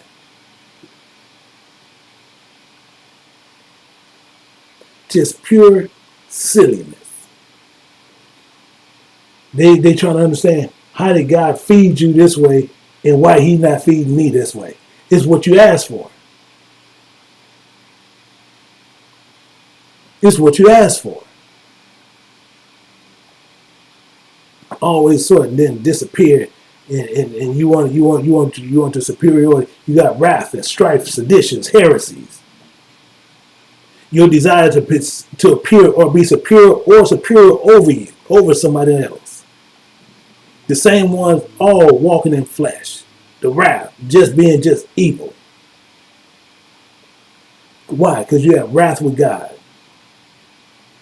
These are evil spirits within you, and you walking completely according to the flesh. And then you're going to get a cup of strife. Always fighting contention for what? For superiority. Sometimes they will even be bitter and violent. So the strife comes with that sedition, and what sedition is, ain't nothing but a revolt or rebellion from the truth. And if you rebelling from the truth, so you're going to teach a lie. So what that produces? Heresies. Denial of the central doctrines of the Most High God. They believe in the false teaching and believe in what they do. So Paul called these people who's doing this silliness, he called this pure, these things ain't doing nothing, people ain't doing nothing but babbling. And he says, oh Timothy, keep that which is committed to thy trust. Avoid profane and vain babbling, in opposition of science falsely so called. Babbling is nothing more but foolish talk, wrapped up on buildings, churches of God, and they ain't nothing but synagogues of Satan. Paul wanted you to know the election sure that you're going to make, because your eternal life depends on it. So he repeats this statement when we get to 2 Timothy 2:15. He said, study, show thyself approved unto God, a workman that needed not to be ashamed, rightly dividing the word of truth. Why? Why is he saying that? You got to show yourself, but shun profane and vain babbling, for they will increase unto more ungodliness. Why? Because they sitting there talking about they got God and all this. They want you to glorify them, paying them, doing this for them. He said you avoid people who do that. They increase the more ungodliness. Pure, unadulterated heresy. Straight heresy.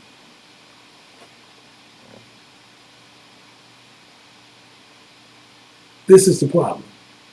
This is the problem we have today. Why? Because even the temple was filled with the riot and rivalings by the Gentiles, who dealt with harlots and had to do women within the circuit in the holy places, and besides that, brought in things that were not lawful. That's what they do. They do it and don't think nothing about it. And then the first thing we want to do, we want to hold on to it. And we want to call them, they have a form of godliness. Learning from these people, having sex even in what they so-called a holy place. Bring things to naught which are not holy. Eating swine and all these things, talking about they God. And you tell me right there in Malachi 3:6 and Psalms 89:34, one, he don't change, he don't alter nothing. But they'll tell you he did. And you make their choice. And you make their choice. What makes it even worse, because then you get into envying. murders, drunkenness, rivalries, and such like of the which I tell you before, as I have also told you in the time past, that they which do such things shall not inherit the kingdom of God. You can play this game all day long. Believing and experiencing, they give you prosperity gospels of happiness. You're happy with God. It's not grievous. But tell me, Satan, this is what he produces. These are his assurances that you would guarantee get. If you want that spirit, when he said he created light and he created darkness. You want that darkness, this is what you want to get. That's the desires of your heart. Drunken and intoxications of sin. You will sin in the morning, in the evening, in the afternoon. You will sin because why? You're drunk in it. It's your daily way, the way you can function. Make you a functioning drunk.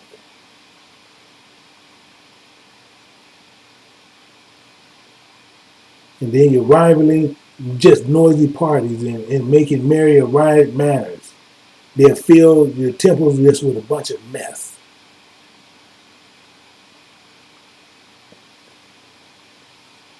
Just a bunch of mess. Why? Because these are the elections that we have to choose from. And if we choose in the spirit that's not of God, the spirit of evil, this is what we choose. This is a choice we make. Make your election sure. Because if you want the lust of the flesh, this is what you get. The works of the flesh are made known. Adultery, fornication, uncleanness, lasciviousness, idolatry, witchcraft, hatred, variance, ill emotions, wrath, strife, seditions, heresies, envy, and murders, drunkenness, rivalries. Works of the flesh. And he said, all you have to do, if you want these, all you have to do is bow down and worship me.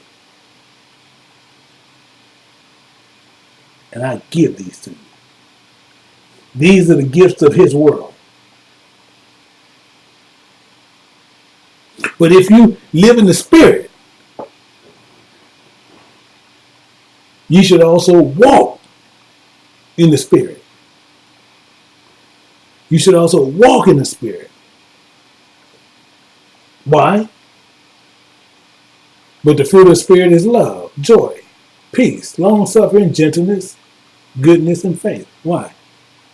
Because you're going to have some long-suffering. Why? Because you're going to be dealing with some of these. You got to deal with that other side because they're going to be here. He said, let the wheat and tares grow together. Those same ones that we just seen, they're going to be in the same arena where you are. And he said they're going to grow together. Long-suffering, you will have. But just have that faith, and you're all right. Meaning what? Meekness, temperance, against such is no law. You follow everything he says, so there's nothing that you need to do. Just follow that. The spirit of God that you ask for, you ain't got to do. For such, there ain't no law. What? They come under judgment to do anything against you. Meaning what? This is why. For the Holy Spirit of discipline will flee deceit. It's going to flee automatically and remove from thoughts that are without understanding and will not abide when unrighteousness comes in. That's why. The Holy Spirit is disciplined and will flee deceit. The Holy Spirit cannot abide with unrighteousness. That is impossible. They'll tell you, oh no, it's possible. No, it's impossible. The Most High God will not reside where sin is. That's clear in Scripture, and it makes sure that's known. For wisdom is a loving spirit, and will not acquaint a blasphemer of his word. Will not acquaint a blasphemer of his word. And this is what tons of preachers do today. All Christian preachers do it. Not some. All Christian preachers do it. Not some. All Christian preachers do it.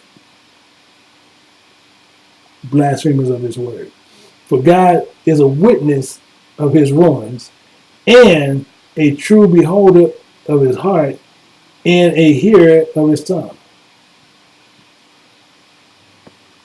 The Most High God will not ever join himself to a blasphemer. People trying to seek things which is of the world and join themselves to things of the world is not joining themselves to the Most High God. So, for if you see people who are sitting there telling you anything vice versa, they literally just telling you a bold-faced lie.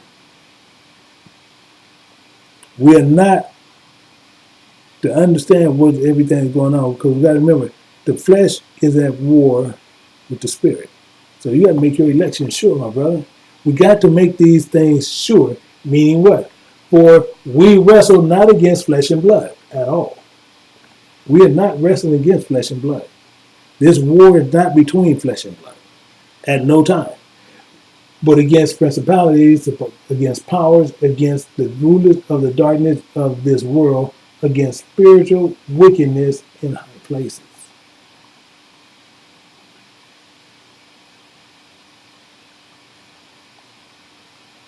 Are you following? Are you following? So we have to understand what he's saying here.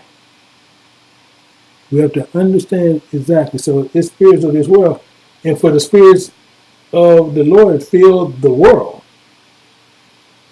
For the spirit of the world fill, for the spirit of the Lord fill the world, that which containeth all things have knowledge of his voice.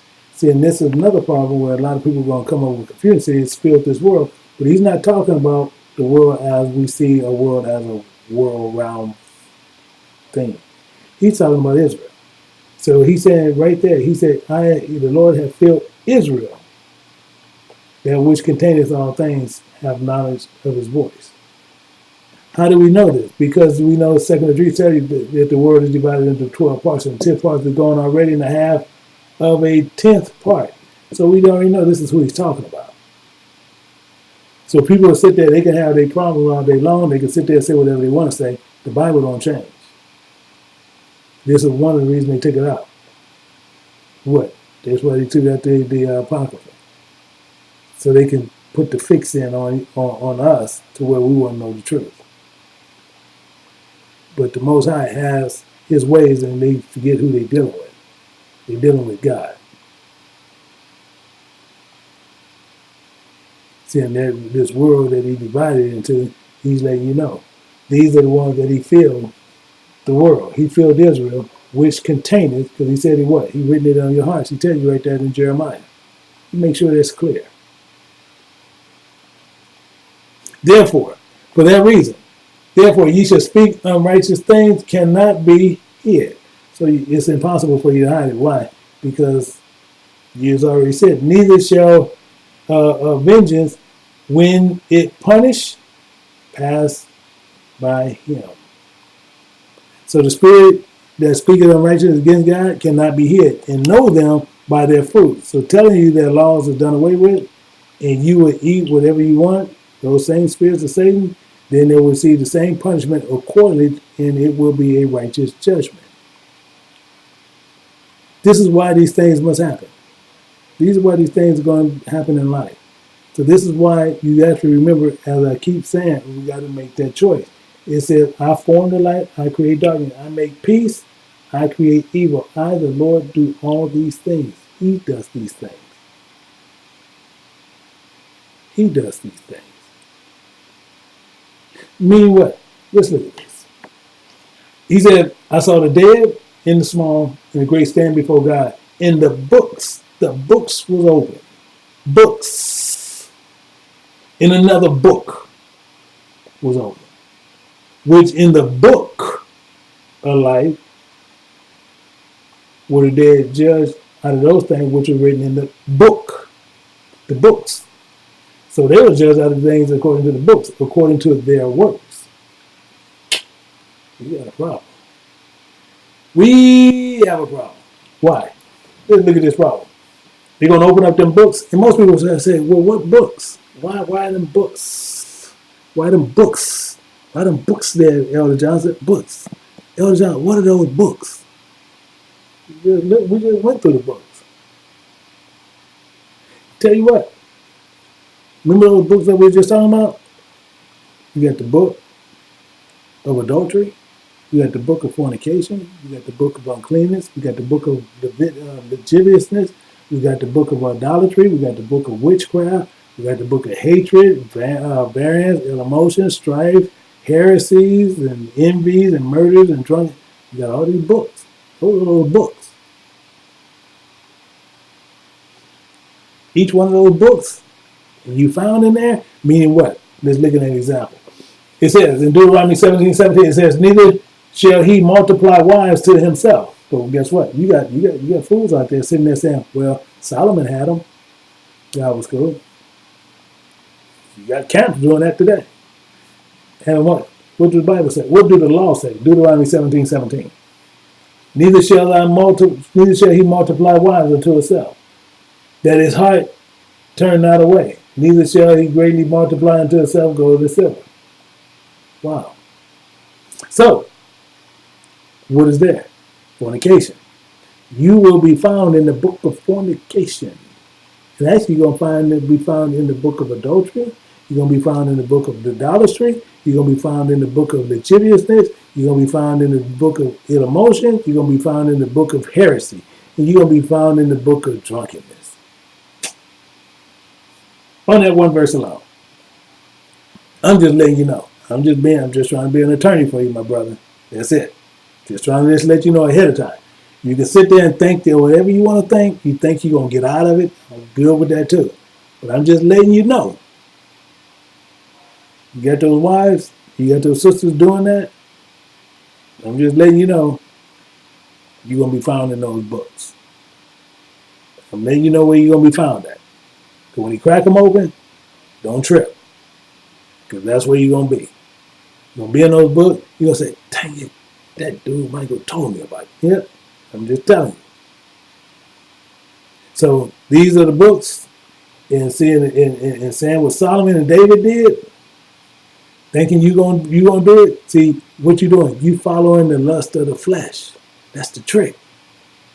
Satan put that there to get you, and you got caught up. And he keep telling you, don't get caught up with the lust of the flesh. You worship God in the spirit. And this is what we did. We got caught up. So it's clearing it up.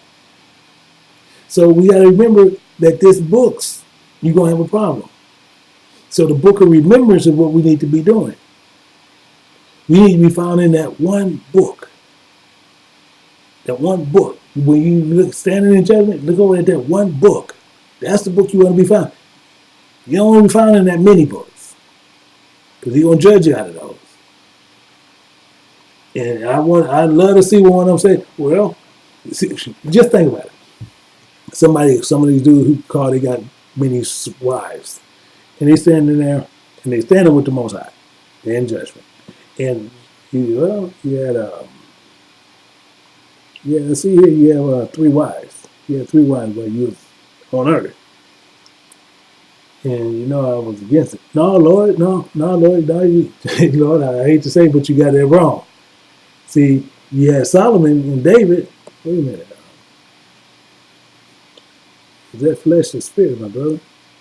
Well, Lord, look at it. Oh, did I tell you right in Penal Code, Deuteronomy 17:17, neither shall you multiply wives unto yourself? Yeah, but you still had David, so what about David? No. You worry about yourself. So what are you going to do about this? Well, Lord, I slipped. Hey. So, you can let me go on that one. And I just do better next time. I do better once I'm in. No, my brother. Mm-mm. You ain't coming in. Because you have made many of my people fall based on your lie that you taught. You won't be in. Because I have found you in all these books. In those books I found you in, you can't come in. So this is why we got to understand what's going to go on. because he's going to be held until the thrones was cast down in the Ancient of Days. The Ancient of Days. See, that's him. See, I'm going to tell you the problem. Most people don't know who it actually is. So you got Ancient of Days, and you got Ancient and Honorable. Ancient and Honorable is the spirit of Satan.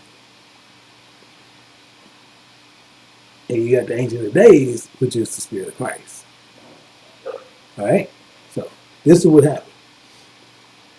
The Ancient of Days did set, whose throne was white as snow.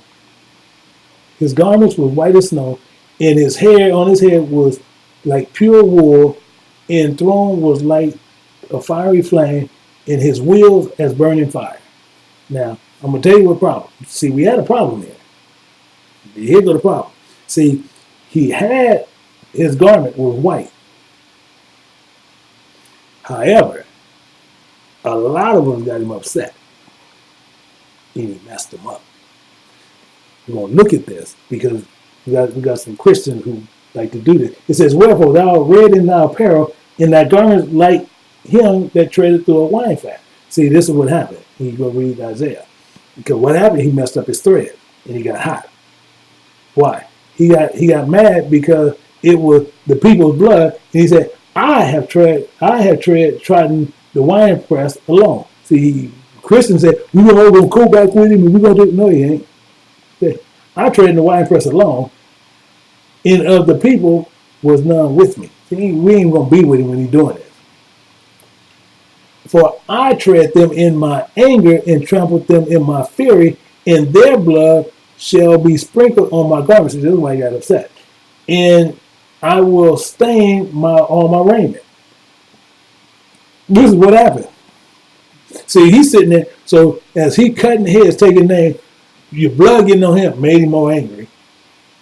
This was the problem going on. So I keep telling him, don't get your blood on him. How you gonna stop it when he said, whoosh? I don't know how you gonna stop it.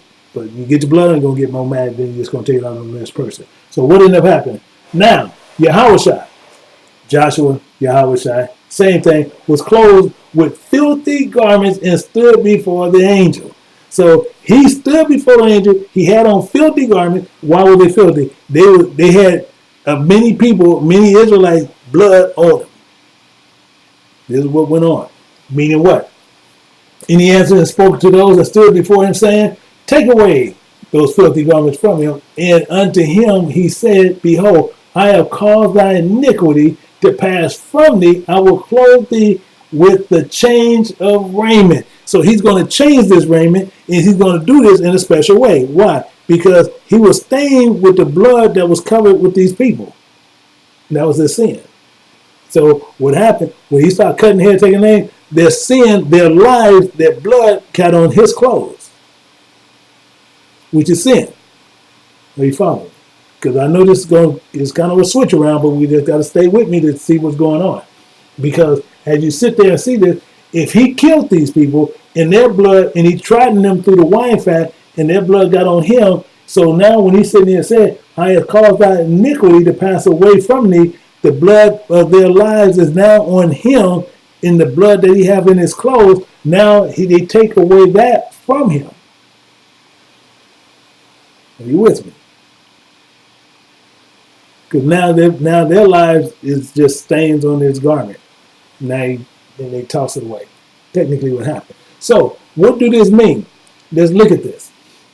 Ezekiel 10:2. And it says, and for he spake unto them, clothed with linen, and said, go in between the wheels, even under the cherub, and fill thy hand with the coals of fire between the cherubims, and scatter them over the city. That's what the problem is. And he went into my sight. He went in my sight. Really? Do we know what he said? Let's look at this. So he said, go out between the wheels, under the cherub, and scatter the coals over the city. Meaning the word of truth. That's all he was saying. So he went and scattered the word of truth over the city. That's all he was saying. But most people sitting there, you got commentaries that tell you all kind of lies, but that's all he was talking about. Romans 12:20 it says, therefore, in my anger, therefore, if thy enemy hunger, feed him. If he thirst, give him drink. For in doing, thou shalt heap coals of fire on his head. That's what's going on now. So if your enemy's hungry, you feed him. Feed him with what? Feed him with the truth. If he's thirsty, give him drink. Give him what? Truth. Doing so is like heaping coals upon his head. Meaning what? Better yet, second three, and it says, let not the sinner say that he hath not sinned. For God shall burn coals of fire upon his head, which shall before the Lord God in his glory, I have not sinned. These are the problems that people are going to be saying. So, what did happen? So, as he said that, and then he said, and let them set a fair mitre upon his head. So, they set a fair mitre upon his head and clothed him with the garment, and the angel of the Lord stood by. Why? Because the mitre on his head was set on his head, and you have been people today, which is a whole nother problem within itself, and the angel stood in protest unto Joshua, saying, so now we have the angel going to declare something unto Yahushua. And what is this he's going to do? He stood and said unto the Lord of hosts, if thou wilt walk in my ways, and if thou wilt keep my charge, then thou shalt also judge my house, and shall also keep my court, and I will give thee places to walk among these that stand by. Why is this a problem? Because we have fools out there, and many people out there want to teach and call themselves, I'm one of the priests, I'm a high priest, and they've got these mitres they want to so-called on their head and thinking they're judging Israel, and literally sitting there being a fool because they're not a high priest. Just letting you know. They got these mitres, they running around, putting them on their head, thinking they're doing this, and they ain't nobody. You can look at it, you go right now, you search the web right now, you'll see them, they dudes running around with mitres on their head, thinking they high priests. High priest, some of them got a couple of wives. High priest. High priest taking up money. High priest. What do it say there? Thus said the Lord, thou wilt walk in my ways. That means you're going to follow him to the letter. And if thou wilt keep my charge, keeping his word, following it to the letter, then thou shalt judge my house. Now you're going to judge all these people. And they foolish enough to put a mitre on their head and want to call themselves preachers of God. That's what they do. Just do it. And who do it? You got camps that love to do that. I can name some that love, they walk in there with mitres on their head. But that's okay. Just go over there to, I think they call it Tarjay, which is Target. They call it Tarjay. I believe they got a sale on fire bridges. I believe they do. I believe they got them for $1.99. You can get your pair. But you can do that. So, anyway, it says, hear now, O Yahushua, the high priest. But you got people putting their other name there. Thou shalt fellows that sit before thee, for they are men wondered at. For behold, I will bring forth my servant, the branch. So, what is it saying? Y'all got a problem. Why is this saying that? Because we need to make sure we understand what's going on. This is why we say this, and this is why I tell you, you better read Daniel and you better understand it. You better read Daniel and you better understand it. Please read Daniel and understand Daniel. Why do I push this quite a bit? Why do I say this so much? We have to be able to understand what Daniel is saying. Daniel giving you some very serious information. It says, if I beheld the thrones that were cast down, in the ancient of days did set, whose garment was white as snow, and his hair and his hair was white, was pure as wool, and the throne was like a fiery flame, and the wheel was burning as a burning. Why is this so serious? Because Daniel gives you a lot of keys. The ancient of days is not the ancient and honorable. Same as Ezekiel with those wheels. His wheels as burning fire. Again, we have to learn what these wheels are and what they actually mean and what it's talking about. And the appearance of the wheels and their work was like unto a color of beryl, and the four had one likeness, and appearance of their work was as it were a wheel in the middle of a wheel. What is this? What is this saying? What is this complication that we trying to work out? We trying to understand what's going on. Because the Ancient of Days is what I said. But the spirit of the beryl was like in Daniel 10:6. The body was like what? Beryl. So you can see the cleanness and however what you're saying in the color. So the spirit in the middle of a spirit. So we see the fiery flame as the spirit in burning fire. Are you with me? The wheels are telling you about a spirit. The wheels is a spirit. That's why it tells you the wheels in the middle of a wheel. I will be in you and you in him and I'm in you. Understand what's going on. We get this thing all mixed up all the time. And it says, in a fiery stream issued and came forth from before him, thousands ministered unto him, and 10,000 times 10,000 stood before him.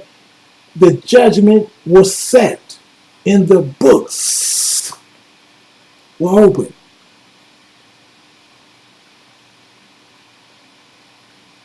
We got a problem. Books.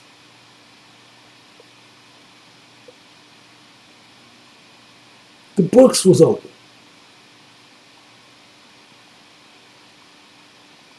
He has a mitre on his head. The ones Paul spoke of. Those books are called adultery, fornication, uncleanness, lasciviousness, all that. That's those books. So one had to remember these, and you was taught about the many wives. See, you're going to be going on this boy, and well, no, and saying, then what can you say? See, because you're going to be buried in the front yard. This is what's going to happen. See, you have many of them telling you this silliness, and they walking around with rabbit foots in their pocket. You have many of them telling you this stuff, and they got fornication. You have many of them telling you this stuff, and they still eating all these unclean things. You have many of them telling you this stuff, and telling you that God told them, and they speaking against God.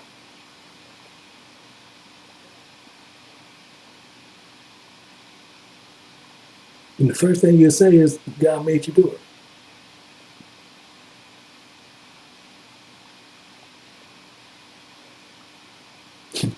Gets better. And they went up a breath from earth, encompassed the camp and the saints about in the beloved city, and a fire came down from God and out of heaven and devoured them. Wow. And devoured them. How? And devoured. It came out of heaven. Who? The Word.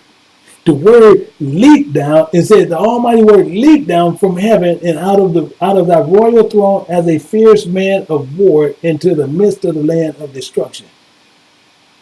You see how they tying this? You see how they got this all tied in?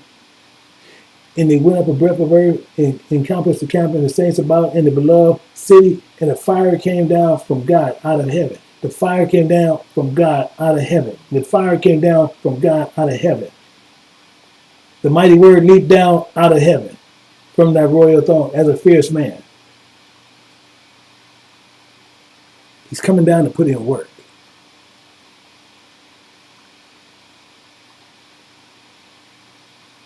He's coming down to put in work. Because why? Because many didn't fulfill the royal law, which is the laws of God. And if ye fulfill the royal law according to the scripture, thou shalt love thy neighbor as thyself, you do well. And we didn't. We fulfilling the royalty, the liberty of the law. Changing this, changing that, not tomorrow, next week, not next week, next month, not next month, next year. Today, you need to change. Tomorrow is not promised to you. You fulfilling the laws of liberty, picking and choosing what laws that you want to take and laws that you don't. Laws that we want to fulfill ourselves through study of other preachers. And the study that they do is a silliness, based on commentaries, based on Septuagint, based on the stupidest books out there, Enoch and the stupidest book of Jasher, the stupidest books of Jubilees. Books that are written men have nothing to do with God. The stupidest book called the Sefer Bible out there.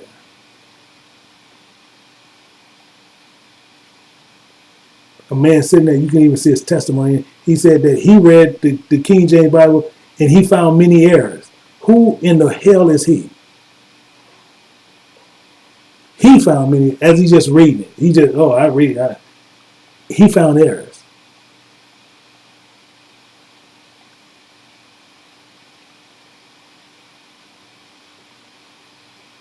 A dang silly heathen. Go look. A silly heathen.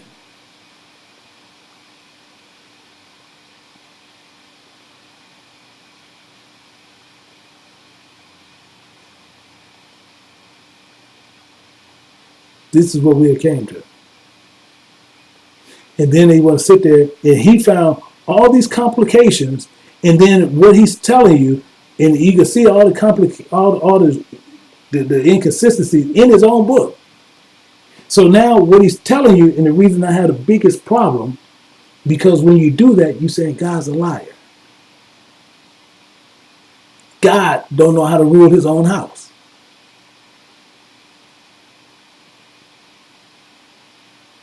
This is what people say. You saying the Most High cannot rule his house.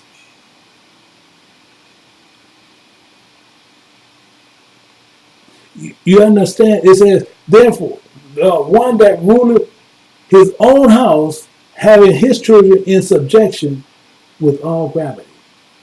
They saying he can't do this. Who? That stupid dude who wrote that book. And all the other stupid ones wrote all the other books. And anybody else being stupid right along with them, holding on to those books. Telling you that common sense will tell anybody. Why is it that every book that they write, the first thing they want to match it against is the King James Bible with their father? Why do they want to sit there and always put it against that one? And then the first thing they want to do is tell you you got errors. So they sitting there saying God lied and he don't know how to rule his house. And God tells you plain as day, I will give you pastors according to my heart, which shall feed you with knowledge and understanding. How? According to the dang precepts of the Bible. Then you have these fools out there teaching you that calling the Most High God a whore, that Gentile, Latinos, Native American, Puerto Rican, Mexican, Indians, Cubans, West Indies, all these people is part of the covenant. Just because they went into that region, their hair changed, their skin tone changed, all this stuff changed. And as it changed, they still part of it. And can a leopard change their spots?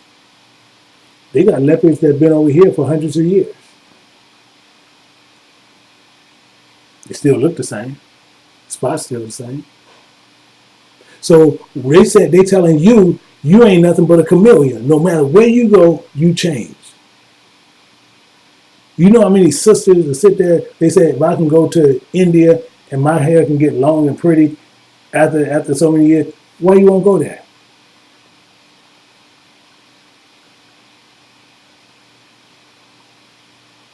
They telling you about the Big Bang Theory. They go somewhere and all of a sudden we change.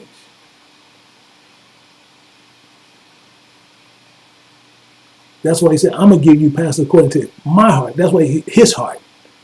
Not these fools teaching you this.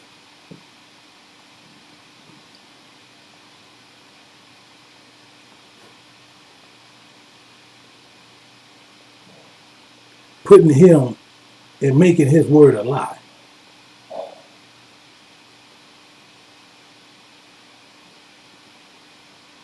He tells you, and the devil that deceiveth them was cast into the lake of fire and brimstone, where the beast and the false prophets in them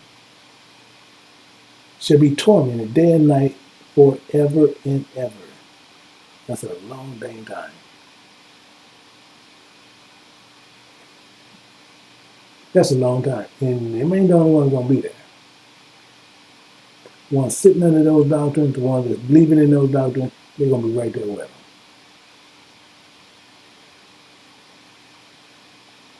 They're going to be right there with them.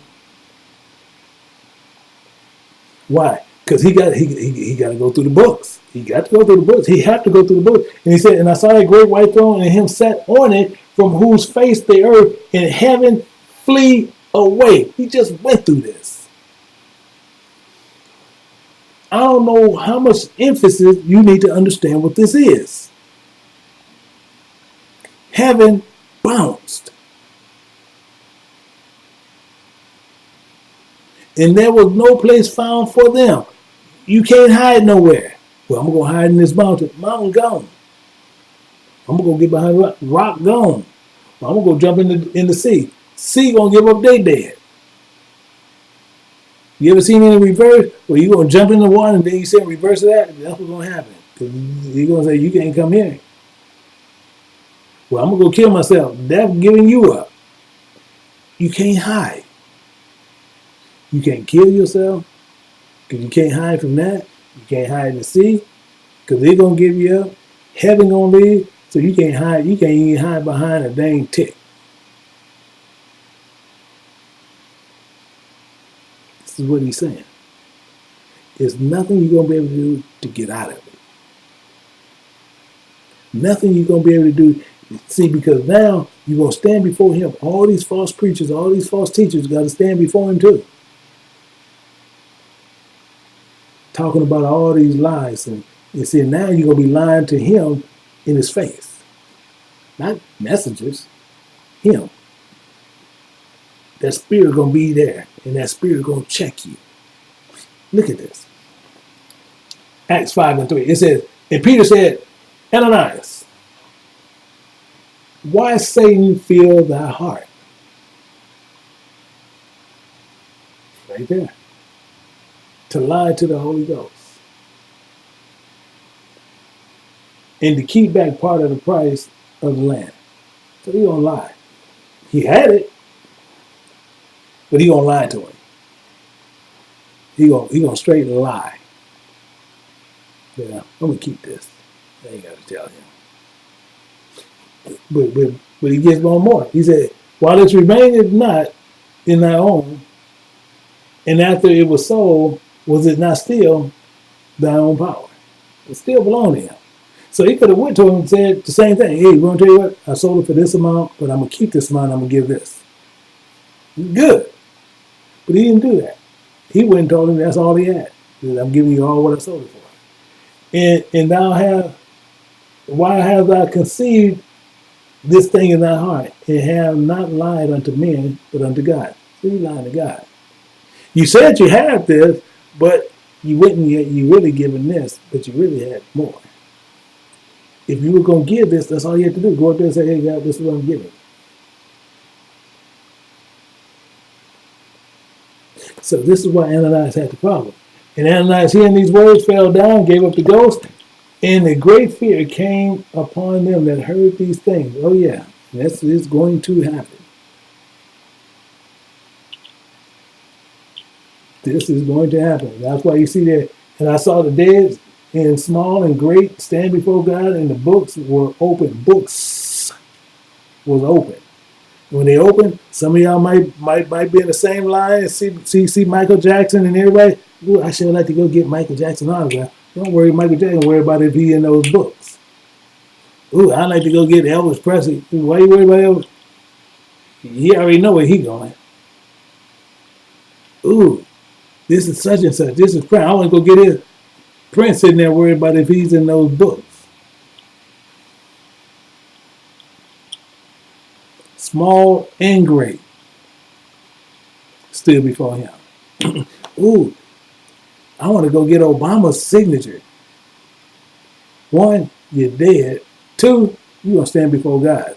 Three, Obama worried about if he getting in or not.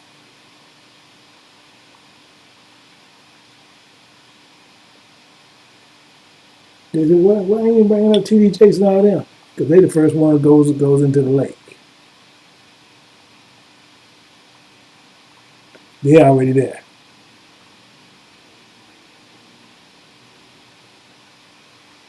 This is the problem that we have. And the dead were judged out of those things which were written in the books. What? Same thing, like I said. What was written in those books?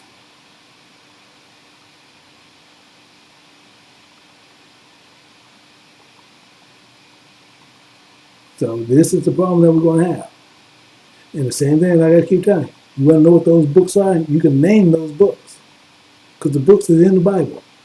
And you got the books of adultery, the books of fornication, the books of uncleanness, the books of lasciviousness, the book of idolatry, the book of witchcraft, the book of hatred, the book of variance, the book of ill emotions, the book of strife, the book of wrath, the book of sedition, the book of heresy, the book of envy, the book of murder, the book of drunkenness, the book of rivalry.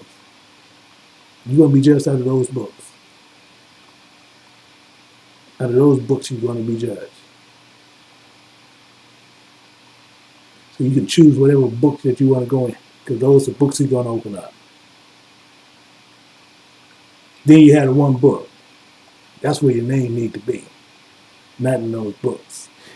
So we need to understand that. And the sea gave up the dead, which were not, which were in it, and death and hell.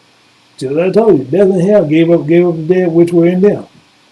Death gonna tell you, hey bro, you've been laying here, man. You've been laying here for a couple of 100 years, bro. You got to bounce. Well, I just want to say, no, you got to go, bro. You evicted.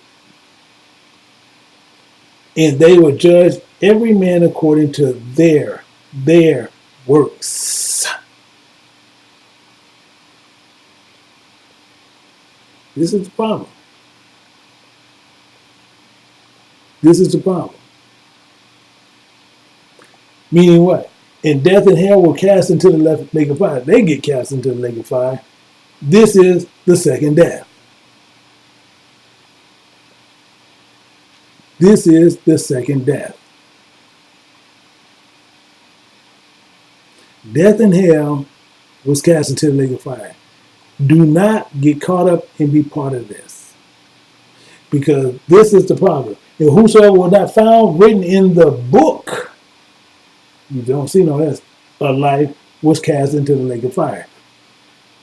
That's why I'm not going to be in there. Don't be in there. So what I'm saying is this. Everybody can talk all they want to right now. You know, we got a lot of teachers that sit there, oh, I don't believe this, I don't believe that. I didn't care that because you see it's all scripture.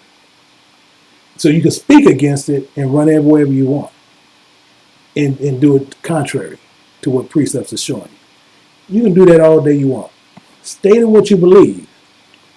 When you get to this lake of fire, see, but I know he ain't gonna have me there. But I like to be there because I like to sit there and tell you, don't let that door hit you while closing, and I kick your butt right into that lake of fire. Because you deceive so many people to gain wealth from them, telling them you trying to get this word around the world. So I need a boat. I need a plane. I need a new Bugatti.